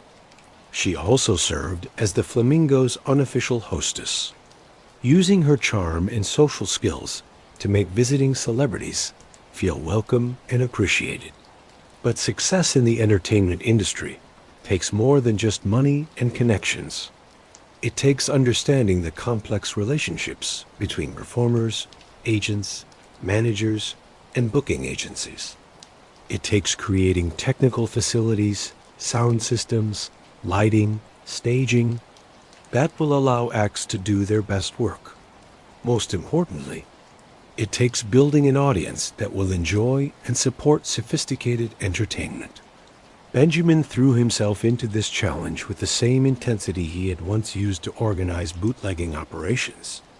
He studied the entertainment programs at the best hotels and nightclubs in America, learning which acts drew crowds and which ones disappointed customers. He traveled to New York, Chicago, and Miami Beach, going to shows and meeting with performers and agents who might be interested in working at the Flamingo. These trips also served another purpose. Benjamin was using his growing network of legal business contacts to raise the extra money that the Flamingo project required. The first budget had been ambitious, but as building went on, it became clear that creating something truly new would cost far more than anyone had expected. The extra costs weren't the result of waste or poor planning. They showed Benjamin's refusal to settle for less than the best. When the first plans called for standard hotel furnishings, Benjamin insisted on custom-designed pieces that would be worthy of the world's finest resorts. When contractors suggested using normal building materials, Benjamin demanded imported marble, rare woods, and building details that had never been tried in Las Vegas. Every decision showed Benjamin's understanding that the Flamingo had to be perfect from the moment it opened. There would be no chance for gradual improvement. No time to work out problems after customers started arriving. The hotel would be judged by the standards of the most experienced travelers in America, and it had to meet those standards immediately. But wanting everything to be perfect is expensive, and by early 1946, the Flamingo's building costs had grown to nearly $6 million, an enormous sum for any project, but especially for a casino in a town that most Americans had never heard of. Benjamin found himself under increasing pressure from his financial backers, especially Meyer Lansky and the other syndicate leaders who had invested in the project. These men were used to criminal businesses that made quick profits with fairly small initial investments. The Flamingo represented a new type of operation, one that required patience and faith in long-term returns rather than immediate rewards. As the costs grew and the opening date was pushed back again and again, some of Benjamin's backers began to wonder whether he had become too ambitious for his own good. The pressure was made worse by Benjamin's complicated relationship with Virginia Hill. Their romance was passionate but stormy, marked by dramatic fights, temporary breakups, and equally dramatic getting back together. Virginia's expensive tastes and unpredictable behavior were adding to the project's costs and creating extra stress for Benjamin, who was already struggling to manage the enormous complexity of building the Flamingo. But Virginia was also an essential part of Benjamin's vision for what the Flamingo could become. She understood luxury and sophistication in a way that complemented Benjamin's criminal background and business skill. Her presence at the hotel would signal to potential customers that the Flamingo was something special, a place where beautiful and sophisticated people chose to spend their time. As 1946 went on, Benjamin found himself racing against multiple deadlines. The hotel needed to be finished and open before his financial backers lost patience and demanded their money back. The entertainment program needed to be finished and promoted to get reservations ahead of time. The staff needed to be hired and trained to provide the level of service that Flamingo guests would expect. Most challenging of all, Benjamin needed to convince the American public that Las Vegas could be a destination worth visiting, not just a quick stop on the way to somewhere else. This required a marketing and public relations campaign unlike anything that had ever been tried for a gambling place. Benjamin understood that the success of the Flamingo would depend as much on how it was seen as on how it actually was. The hotel needed to be seen as sophisticated rather than seedy, elegant rather than desperate, a place where successful people chose to spend their free time rather than where losers went to throw away their money. This meant getting close to journalists, photographers, and other media professionals who could help shape public opinion about the Flamingo and Las Vegas in general. It meant giving potential customers experiences that would be better than they expected, and encourage them to tell their friends about the wonderful time they had in the Nevada desert. Most importantly, it meant opening with such amazing success that the Flamingo would immediately be recognized as a new kind of American entertainment destination, one that would influence how the entire industry developed in the years to come. As the opening date got closer, Benjamin worked 18-hour days watching over every part of the hotel's preparation. He tasted dishes being created for the restaurants, listened to sound checks in the showroom, walked through the hotel rooms to make sure that every detail met his very high standards. The man who had once been happy to let others handle the day-to-day details of his various businesses was now personally involved in decisions about carpet patterns, menu designs, and the arrangement of furniture in the lobby. The intensity of this period took a toll on Benjamin's health and his relationships. He was losing weight, sleeping badly, and becoming more and more irritable with associates who couldn't meet his perfectionist standards. His relationship with Virginia became even more unstable as the stress of the project made their existing conflicts about money, control, and the future direction of their lives together worse. But there was also excitement in this period. The thrill that comes from seeing an impossible dream slowly become real. When Benjamin walked through the nearly finished Flamingo in November 1946, he could see that his vision had been successfully turned into brick and mortar, steel and glass, marble and crystal. The hotel was beautiful in a way that Las Vegas had never seen before. The casino was elegant and sophisticated. The restaurant was worthy of comparison with the finest places in New York or Los Angeles. And the showroom was equipped with technical facilities that could handle the most demanding performers. The swimming pool area looked like something from a tropical resort, complete with palm trees and tropical plants that created an oasis of luxury in the desert landscape. As the opening got closer, Benjamin knew that he had created something truly new. The question now was whether the American public would see the Flamingo's importance and welcome the new kind of entertainment experience it represented. The answer to that question would decide not just the success or failure of Benjamin's most ambitious project, but the future of Las Vegas and the change of gambling from a not respectable vice into a normal form of American entertainment. December 26, 1946, the date that would either prove Benjamin Siegel's impossible dream right, or destroy everything he had spent 3 years building. As you listen to the story in the quiet hours, try to imagine the mix of excitement and fear that Benjamin must have felt as that day dawned clear and cold over the Nevada desert. The Flamingo was ready. After months of frantic building, last-minute fixes, and exhausting attention to every possible detail, the hotel stood gleaming in the desert like a vision from another world. The pink stucco walls caught the morning light. The neon signs were tested and ready to shine against the night sky, and the staff was prepared to provide service that would rival the finest places in America. Benjamin had spared no expense for the opening celebration. He had hired planes to bring celebrities, journalists, and big-money gamblers from Los Angeles, San Francisco, and New York. The entertainment program featured some of the biggest names in show business, including Jimmy Durante, Rose Marie, and Xavier Coggett's orchestra. The restaurants were stocked with the finest food and wine. The bars were equipped with top-quality liquor, and the casino was prepared for any level of gambling action the guests might want. But as the afternoon wore on, Benjamin began to realize that something was going wrong. The hired planes from Los Angeles had been grounded by bad weather.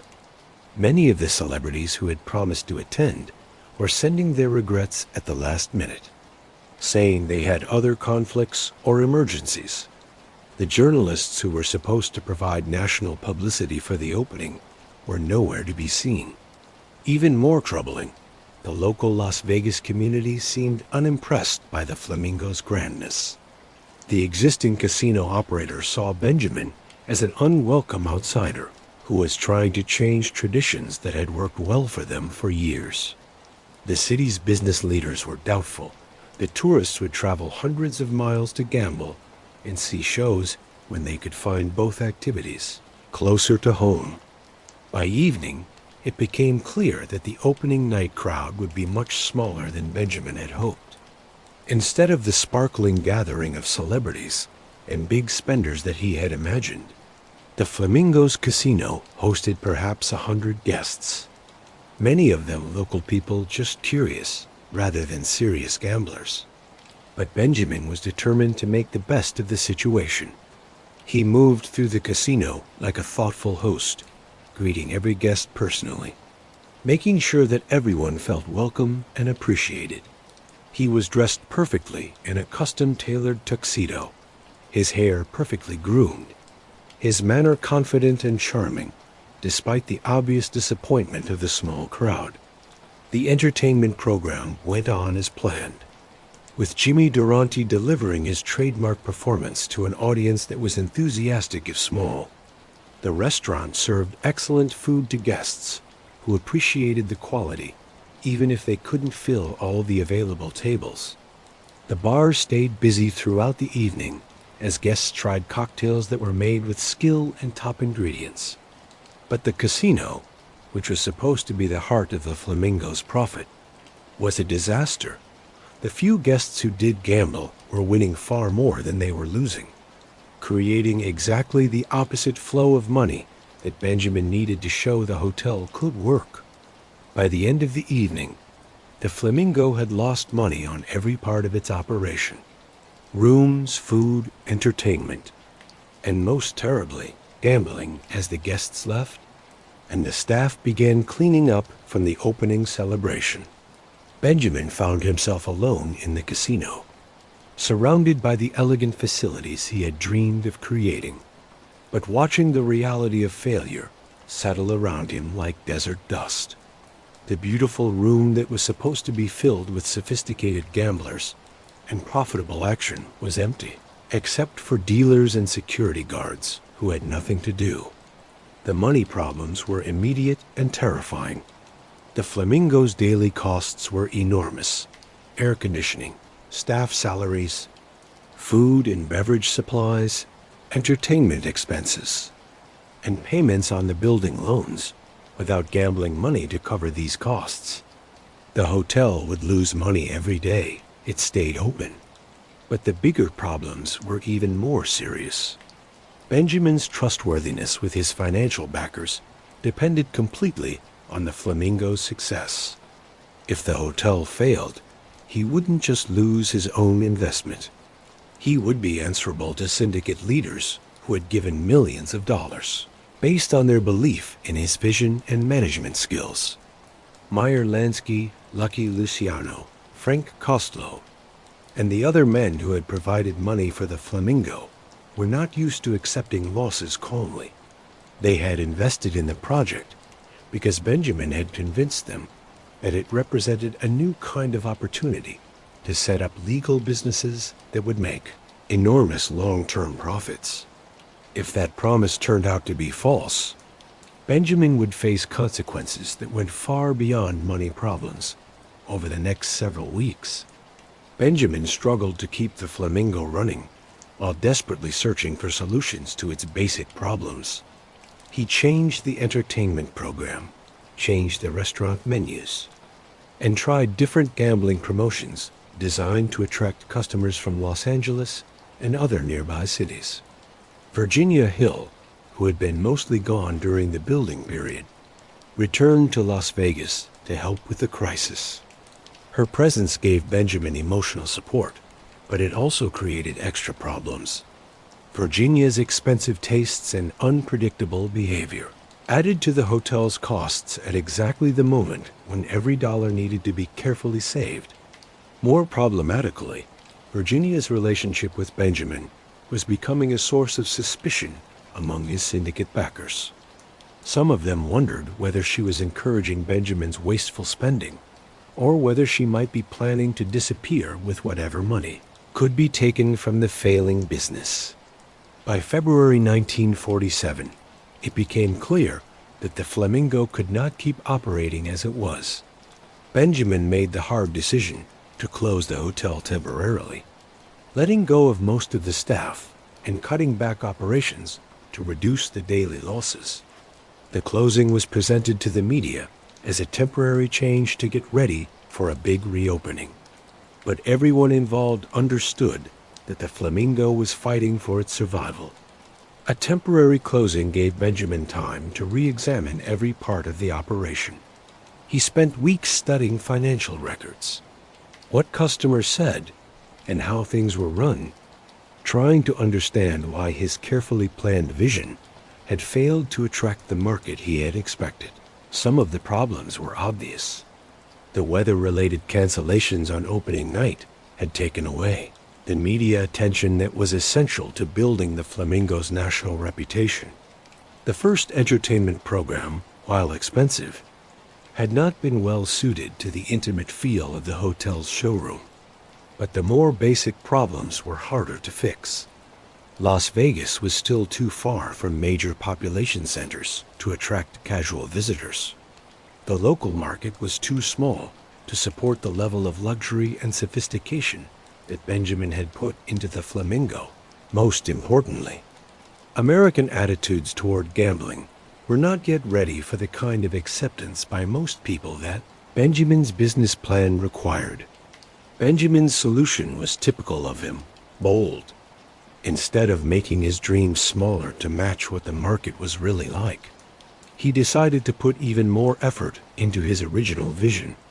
He would reopen the Flamingo with even more amazing entertainment, more aggressive marketing, and more intense efforts to create the kind of sophisticated gambling place that would eventually change American attitudes toward casino resorts.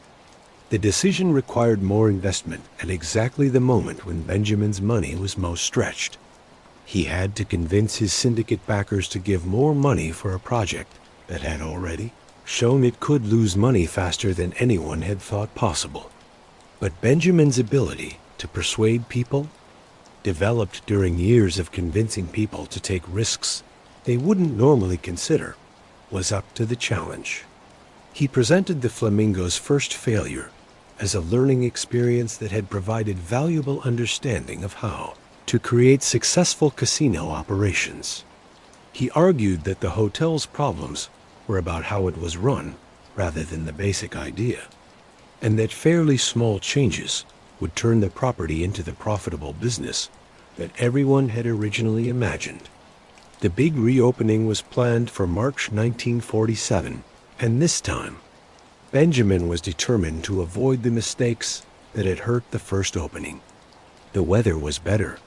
The entertainment program was improved based on what customers said, and the marketing campaign was more carefully aimed to reach the kinds of customers who would appreciate what the Flamingo offered. Most importantly, Benjamin had learned valuable lessons about casino management that no amount of planning could have given him. He understood now how to balance the odds to make sure of profit while still providing enough excitement to keep customers interested.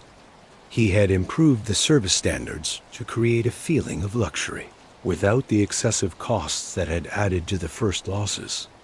When the Flamingo reopened its doors in March 1947, the response was dramatically different from the disaster of opening night. Guests began arriving from Los Angeles, San Francisco, and other Western cities. They were drawn by word-of-mouth reports about the unique entertainment experience that Benjamin had created in the Nevada desert. The casino began making the profits that Benjamin had first predicted. The restaurants and bars were steadily busy. The hotel rooms were booked weeks ahead by guests who wanted to experience the luxury and sophistication that the Flamingo represented. But most importantly, the reopening established the Flamingo as a new kind of American entertainment destination. Newspaper and magazine articles began describing Las Vegas as more than just a gambling town, showing it instead as a sophisticated resort area that offered a complete vacation experience. For Benjamin, the successful reopening was proof that everything he had believed about American entertainment preferences and the potential for creating profitable businesses that served those preferences was right. The man who had grown up poor in Brooklyn had created something completely new in the American landscape, something that would influence the development of the entire entertainment industry. But success came at a price that went beyond the money costs of building and running it. The stress of the project had taken a toll on Benjamin's health, his relationships, and his position within the criminal organization that had first paid for his dreams. The syndicate leaders who had invested in the Flamingo were pleased with its eventual success, but they were worried about Benjamin's management style and his increasingly unpredictable behavior. Some of them wondered whether he had become too focused on legal business success to remain reliable in the criminal enterprises that were still the foundation of their wealth and power. Virginia Hill's relationship with Benjamin had become increasingly unstable as the pressures of the Flamingo project got stronger. Their fights were becoming more frequent and more public, causing embarrassment for Benjamin and raising questions about his judgment and self-control. Most seriously, Benjamin's success with the Flamingo was getting attention from law enforcement, agencies that had previously been willing to ignore his activities as long as they stayed fairly small and quiet. The FBI, the IRS, and various state and local authorities were starting to investigate his business operations, looking for proof that could be used to charge him with tax evasion, organized crime, or other federal crimes. But in the spring of 1947, as the Flamingo established itself as a profitable and influential business, these problems seemed manageable to Benjamin. He had achieved something that no one else had done. He had created a successful bridge between the criminal underworld and mainstream American entertainment culture. The success gave him confidence to plan even more ambitious projects. He began talking about the possibility of building more resort hotels in Las Vegas, of expanding into other entertainment markets, of creating a chain of luxury casino resorts that would serve wealthy customers throughout the western United States. Benjamin was also looking into opportunities to invest in legal businesses that would provide extra sources of income and help build his reputation as a successful businessman rather than a criminal who happened to own a hotel. He was especially interested in real estate development, entertainment production, and other industries that were benefiting from the post-war economic boom. As the spring of 1947 went on, Benjamin seemed to be getting ready for a future that would be defined by legal business success rather than criminal activity. The Flamingo was profitable, his reputation in Las Vegas was secure, and his vision of casino resorts as normal entertainment destinations was being proven right by customer response and media coverage. But some of his criminal associates were beginning to wonder whether Benjamin's change from gangster to legal businessman was completely real, or whether it might represent a threat to the criminal enterprises that had made them all wealthy and powerful. The strain between Benjamin's legal dreams and his criminal past was approaching a crisis that would decide not just his own future, but the future of organized crime's relationship with the legal gambling industry that he had helped create.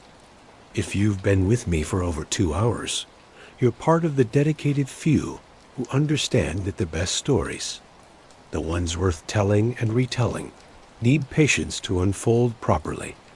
As we enter the final act of Benjamin Siegel's remarkable life, let your breathing settle into the quiet rhythm of these desert nights, where dreams and nightmares walk hand in hand under the neon stars. The spring of 1947 should have been Benjamin's moment of victory. The Flamingo was not just surviving, but doing well, drawing visitors from across the western United States and establishing Las Vegas as a real destination for experienced travelers. The money coming in was even more than Benjamin's hopeful predictions, and the national media was beginning to recognize the new and important nature of what he had done in the Nevada desert. But success in one world was creating problems in another. The same visibility that made the Flamingo a landmark in American entertainment also made Benjamin a target for law enforcement agencies that had previously been willing to let him operate in the shadows. More dangerously, his change from criminal to legal businessman was causing some of his syndicate associates to question his loyalty and trustworthiness. Picture Benjamin in his office at the Flamingo on a warm evening in April 1947, looking over financial reports that should have made him feel satisfied. The hotel was almost completely full. The casino was making steady profits, and reservations were booked months ahead. By any normal measure, the Flamingo was a great success. But the reports also showed troubling patterns that reflected tensions Benjamin couldn't fix through better management or more investment. The attention from federal investigators was making some customers uncomfortable, leading them to look for entertainment at less famous places. Some of the performers who had first been excited to work at the Flamingo were starting to worry about the effect on their careers of being connected to Benjamin's criminal reputation. More seriously, the success of the Flamingo was attracting competition from other investors who wanted to build similar resort hotels in Las Vegas. Some of these competitors had connections to rival criminal organizations, creating the possibility of fights over territory that could destroy the peaceful atmosphere that was essential to the Flamingo's appeal. But the most immediate threat came from within Benjamin's own organization. Meyer Lansky, Lucky Luciano, Frank Costello, and the other syndicate leaders who had invested in the Flamingo were pleased with its profitability, but they were increasingly worried about Benjamin's management style and his growing independence from their group decision-making processes. The men who had paid for the Flamingo were used to running businesses where every major decision was talked about and approved by the group. They had survived in the criminal world by keeping tight control over their associates and making sure that individual ambition never threatened the group's interests. Benjamin's success with the Flamingo had made him wealthy and famous in ways that his criminal associates had never experienced. He was being written about in magazine articles, photographed at Hollywood parties, sought after by legal businessmen who wanted to invest in his future projects. This visibility was satisfying to Benjamin's ego, but it was also creating risks that his syndicate partners considered unacceptable. The issue came to a head during a series of meetings in May 1947, when syndicate leaders gathered in Las Vegas to review the Flamingo's operations and discuss future plans for growing their gambling investments. The meetings were held in a private suite at the Flamingo, with security arrangements that would have impressed military planners. From the outside, these gatherings might have looked like company board meetings with well-dressed executives, looking over financial statements and strategic plans.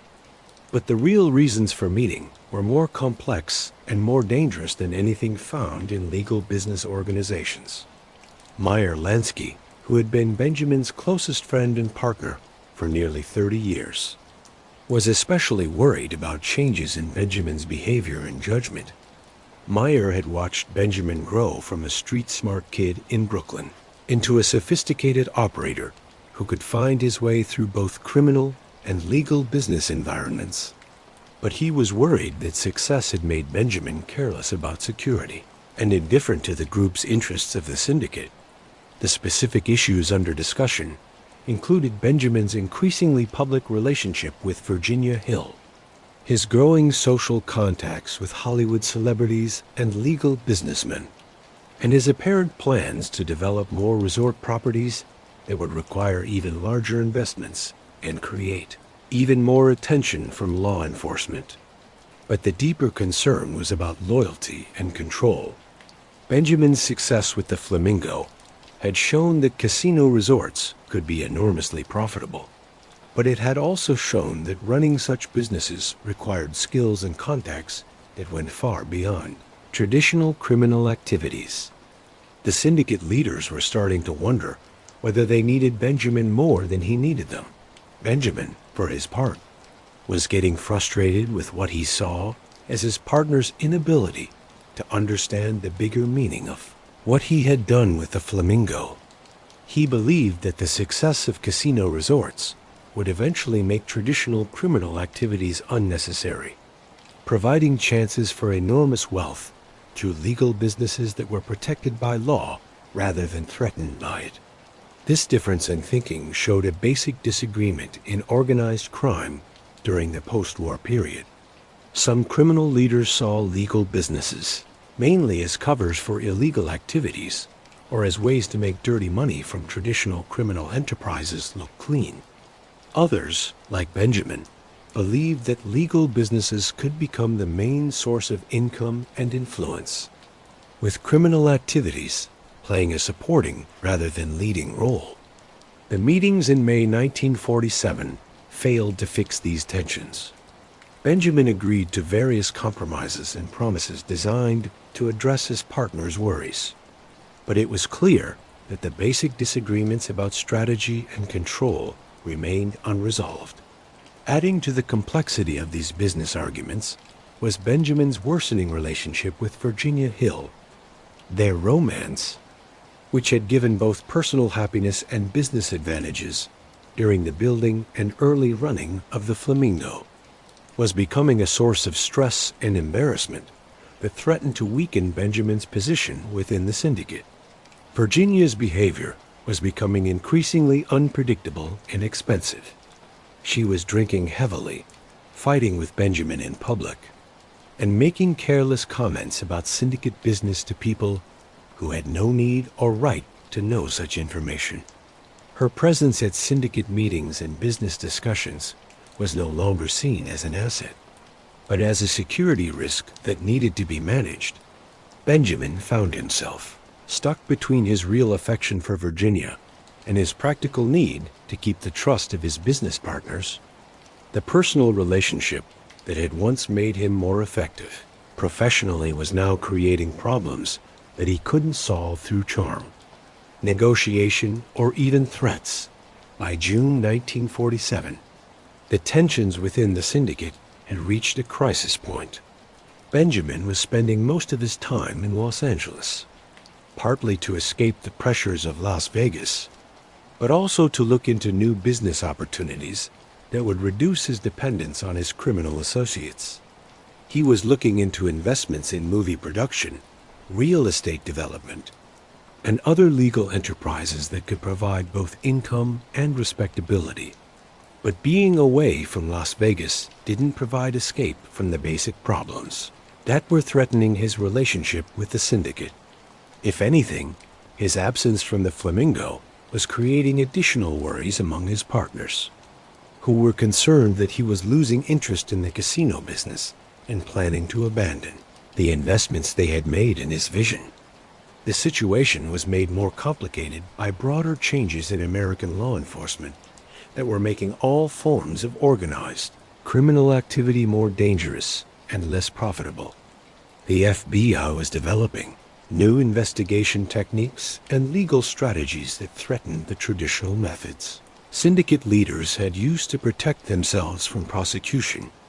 Federal prosecutors were also becoming more aggressive about pursuing tax evasion cases against suspected criminals, using financial records and lifestyle evidence to build cases that didn't require witness testimony about specific criminal acts.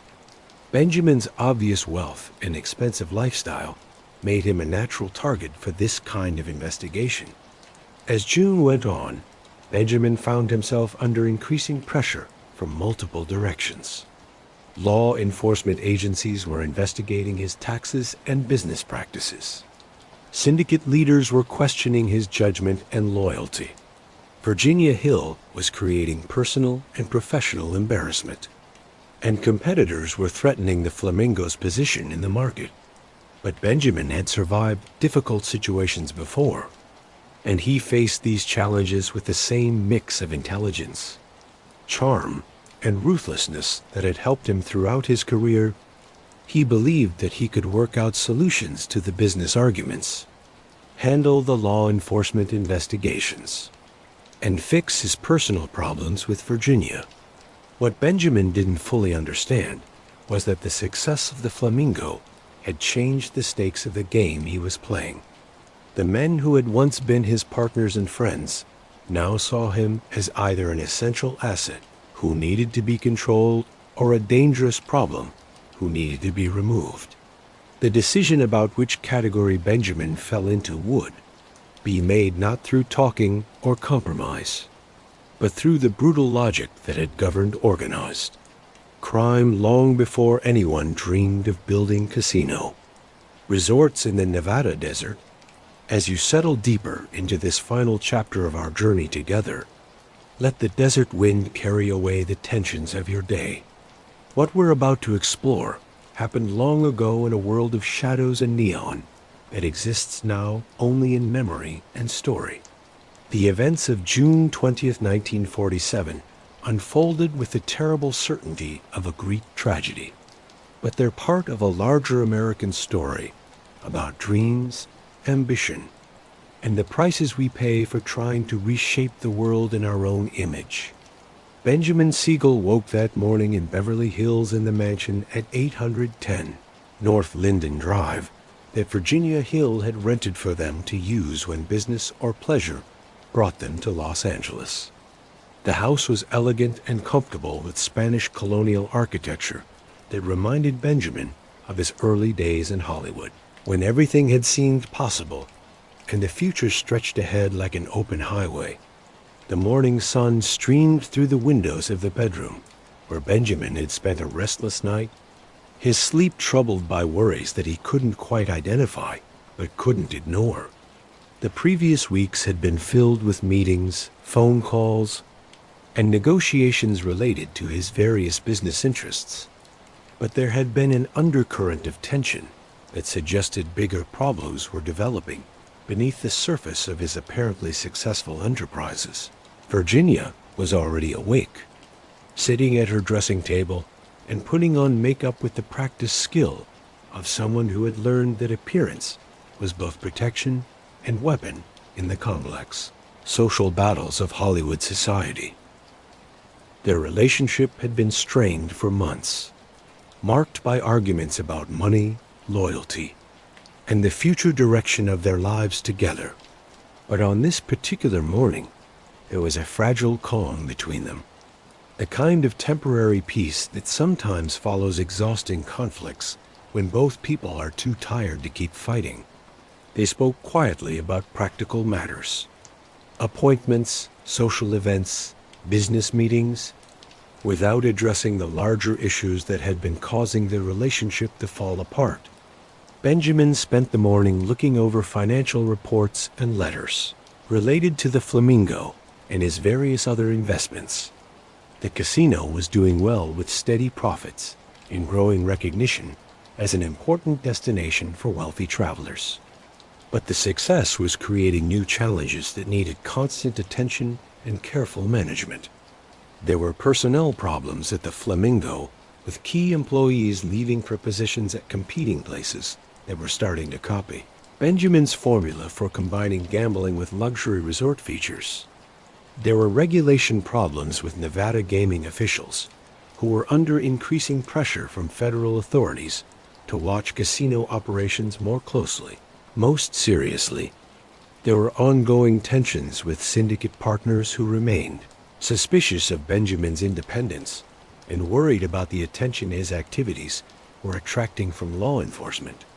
Benjamin had planned several phone calls for that afternoon, conversations with business associates in Las Vegas, New York, and Chicago that were meant to address these various concerns and keep up the complex network of relationships that supported his enterprises. The calls would need the careful balance of charm, firmness, and diplomatic compromise that had become Benjamin's specialty during his years of managing both criminal and legal business interests. But as the afternoon went on, Benjamin found it difficult to focus on business matters. There was something in the air, a feeling of coming change or crisis that he couldn't identify but couldn't ignore. His years in the criminal world had taught him to pay attention to such feelings, which often gave early warning of problems that logical thinking might miss. Virginia had left the house earlier in the day, supposedly to meet with friends, but possibly to pursue business interests of her own that she preferred not to discuss with Benjamin. Her absence provided peace and quiet that should have been good for getting work done, but instead left Benjamin feeling alone and vulnerable in ways that he couldn't quite explain. As evening came, Benjamin found himself standing in the living room of the Linden Drive house, looking out through the windows at the well-kept gardens and swimming pool that represented the kind of success he had dreamed of achieving when he first arrived in Los Angeles 10 years earlier. He had done everything he had set out to do and more. He was wealthy, powerful, and famous within the circles that mattered to him. The Flamingo was establishing Las Vegas as a new kind of American entertainment destination, and his vision of casino resorts was being copied by competitors throughout Nevada and other states where gambling was legal. But success had brought complications that Benjamin hadn't expected when he first started planning the Flamingo. The visibility that made him a celebrity also made him a target. The wealth that provided luxury and security also created obligations and weaknesses. The relationships that had once given mutual benefit were becoming sources of conflict and suspicion. Around 10:30 that evening, Benjamin settled into his favorite chair in the living room, a comfortable spot that gave views of both the front garden and the pool area behind the house. He was reading newspapers and magazines, catching up on news about the entertainment industry, national politics, and business developments that might affect his various investments. The house was quiet, except for the distant sounds of Los Angeles traffic and the occasional splash from a neighbor's pool. The peaceful home life should have been relaxing after the stresses of recent weeks, but Benjamin remained alert and watchful, unconsciously listening to the sounds and watching the shadows around the property. At approximately 10:45 p.m., Benjamin was shot and killed by an unknown attacker, firing through the living room window. The attack was quick, professional, and devastating. 9 shots were fired from a .30 caliber carbine, at least 4 of which hit Benjamin in the head and chest. Death was instant. The murder shocked the nation and marked the end of an era in American organized crime. Benjamin Siegel, the man who had helped create modern Las Vegas and changed gambling from a not respectable vice into a mainstream entertainment industry, was dead at the age of 41. The immediate aftermath of the murder was as carefully planned as the killing itself. Within hours, associates of Benjamin's syndicate partners had taken control of the Flamingo, making sure that the casino's operations would continue without interruption. The change was so smooth that guests at the hotel were barely aware that anything unusual had happened. Law enforcement agencies started immediate investigations into the murder, but the professional nature of the killing and the complete lack of witnesses made it unlikely that anyone would ever be charged for Benjamin's murder. The case remains officially unsolved to this day, though most experts believe it was ordered by syndicate leaders who had decided that Benjamin had become too independent and too visible to remain useful to their organization. Virginia Hill, who might have been killed alongside Benjamin if she had been at the house, learned of his death while attending a party in Paris. Her reaction was reportedly one of shock and grief, but she made no attempt to return to the United States for his funeral or to claim any part of his estate. The murder ended one of the most remarkable careers in American criminal history, but it also marked the beginning of Las Vegas's change into the entertainment capital that Benjamin had imagined. The Flamingo continued to operate successfully, proving that his idea of casino resorts was commercially possible and culturally lasting. More importantly, Benjamin's death removed the personal controversies and criminal associations that had limited the Flamingo's appeal to regular American customers. Under new management, the hotel could be marketed as a sophisticated entertainment destination without the complications created by its founder's notorious background. The irony was perfect and sad. Benjamin Siegel's murder made possible the full achievement of his vision for Las Vegas as a normal part of the American entertainment industry. As our long night together draws toward its close, let yourself sink into the comfortable rhythm of this final chapter. We've traveled together from the crowded streets of Brooklyn to the neon-lit desert of Las Vegas.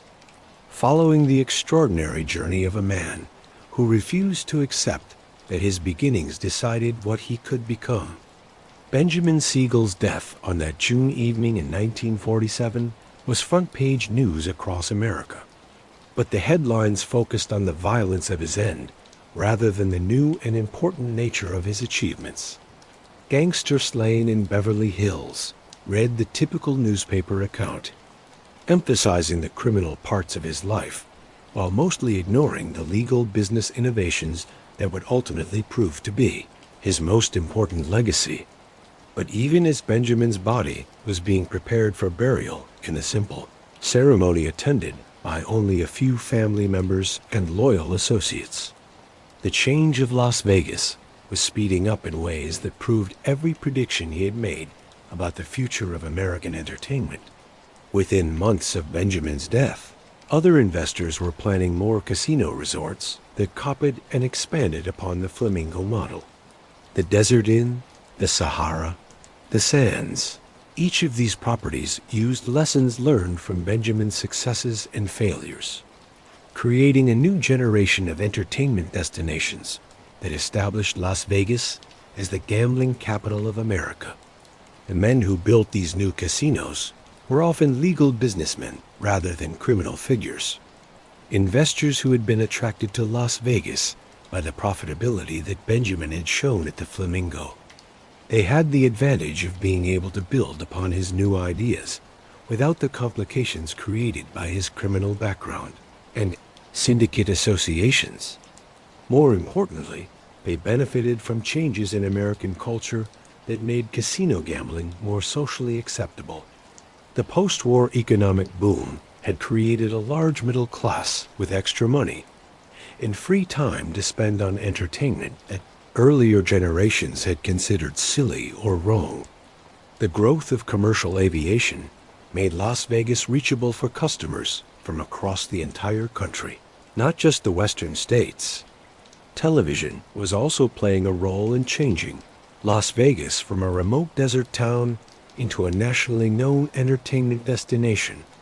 Programs that featured Las Vegas performers and locations helped make audiences familiar with the sophisticated atmosphere that casino resorts could provide, making the idea of a gambling vacation seem appealing rather than not respectable. By 1950, just 3 years after Benjamin's death, Las Vegas was hosting more than 1 million visitors every year. The city that had been home to fewer than 10,000 people when Benjamin first visited was growing fast, attracting not just tourists, but permanent residents who worked in the expanding entertainment industry. The economic effect was staggering, casino money coming in, how full hotels were, restaurant sales, and entertainment ticket sales were all growing at rates that were higher than the most hopeful predictions. Las Vegas was becoming not just a successful tourist destination, but a significant factor in Nevada's overall economy. But the most remarkable part of Las Vegas's growth was how quickly casino gambling became accepted as a normal form of entertainment. Within 10 years of Benjamin's death, families were vacationing in Las Vegas, companies were holding meetings there, and celebrities were competing for chances to perform in the city's showrooms. This change showed broader changes in American attitudes toward leisure, entertainment, and moral behavior. The strict social rules of earlier generations were giving way to more accepting attitudes that emphasized personal choice and individual responsibility. Activities that had once been considered sinful were increasingly seen as harmless entertainment options for adults who chose them. Benjamin had expected these cultural changes and positioned the Flamingo to take advantage of them.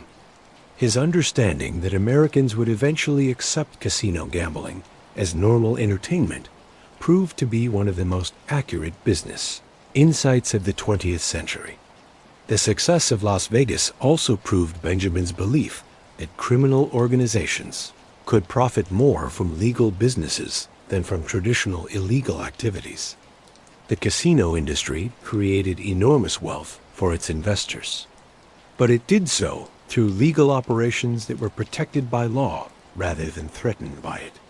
Ironically, the making of casino gambling normal in Nevada and eventually in other states reduced the role of organized crime in the gambling industry. As casinos became companies whose stock was sold to the public, subject to intense government oversight, there was less opportunity for the kind of criminal involvement that had marked the industry during Benjamin's time. But Benjamin's influence on Las Vegas went beyond the business model for casino resorts. His vision of combining gambling with luxury accommodations, fine dining, and world-class entertainment became the pattern for destination resorts throughout America and around the world. Today, casino resorts in places from Atlantic City to Macau use design elements, entertainment ideas, and customer service standards that can be traced directly back to new ideas Benjamin introduced at the Flamingo. The combining of gambling with other forms of entertainment that focus on luxury and sophistication, and the marketing of casino resorts as vacation destinations for wealthy customers, all show his understanding of what American consumers wanted from their leisure experiences. Perhaps most importantly, Benjamin's story shows the complex relationship between legal and illegal business activities in American economic growth. Many of the country's most successful industries have roots in activities that were once considered not respectable or illegal. The entertainment industry grew out of vaudeville and burlesque shows that were banned in many communities. The hospitality industry developed ways of serving alcohol during Prohibition that later became standard practices in legal restaurants and hotels.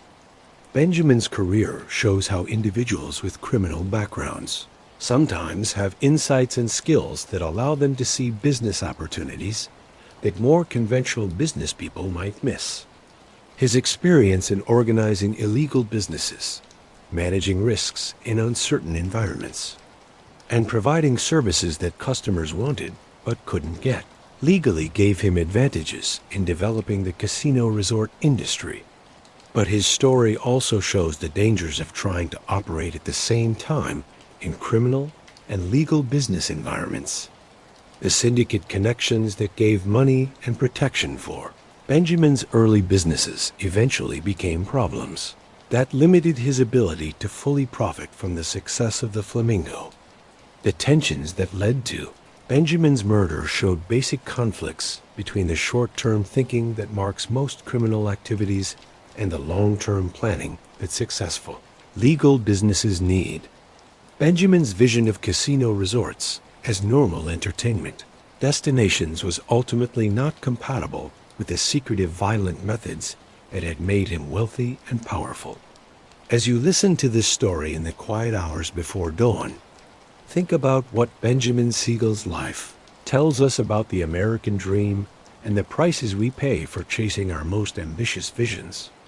He achieved wealth, fame, and influence that were more than anything his childhood situation might have suggested was possible. He created something completely new in the American landscape, something that has given jobs to millions of people and entertainment to hundreds of millions more. But he also paid the ultimate price for his refusal to be limited by normal restrictions. The same willingness to take risks that allowed him to build the Flamingo also made him enemies who saw his success as a threat to their own interests. Benjamin's legacy in Las Vegas is visible every time you see neon lights reflecting in desert air. Every time you see the careful dance on a casino floor designed to separate customers from their money while making them feel sophisticated and entertained. The city he helped create has become one of America's most visited destinations, a place where millions of people go to experience a version of luxury and excitement that Benjamin first imagined in the 1940s. But his deeper legacy lies in showing that the most impossible dreams can sometimes be made real by people with enough vision, determination, and willingness to risk everything on their belief in possibilities that others cannot see. Benjamin Siegel stood in the empty desert in 1945 and saw a city of light and entertainment, where others saw only sand and sagebrush. That vision cost him his life, but it also created something that has lasted longer than all the men who opposed him. Something that continues to grow and change more than 75 years after he first imagined it. The dreamer who built Vegas died young, but his dream lives on in every casino resort, every neon sign, every entertainment show that draws visitors from around the world to a city that exists because one man refused to accept that impossible dreams must stay impossible forever. If you've made this entire journey with me, you're someone special. You're someone who understands that the best stories, the ones worth telling and retelling, take time to unfold properly. You understand that real dreams, the kind that change the world, require patience, persistence, and the willingness to risk everything on a vision that others cannot see. Benjamin Bugsy Siegel was many things. Criminal, visionary, charmer, killer, lover, builder. But above all, he was a dreamer who refused to let his situation decide what he could become. He looked at the world as it was and imagined what it could become. Then he dedicated his life to making that vision real.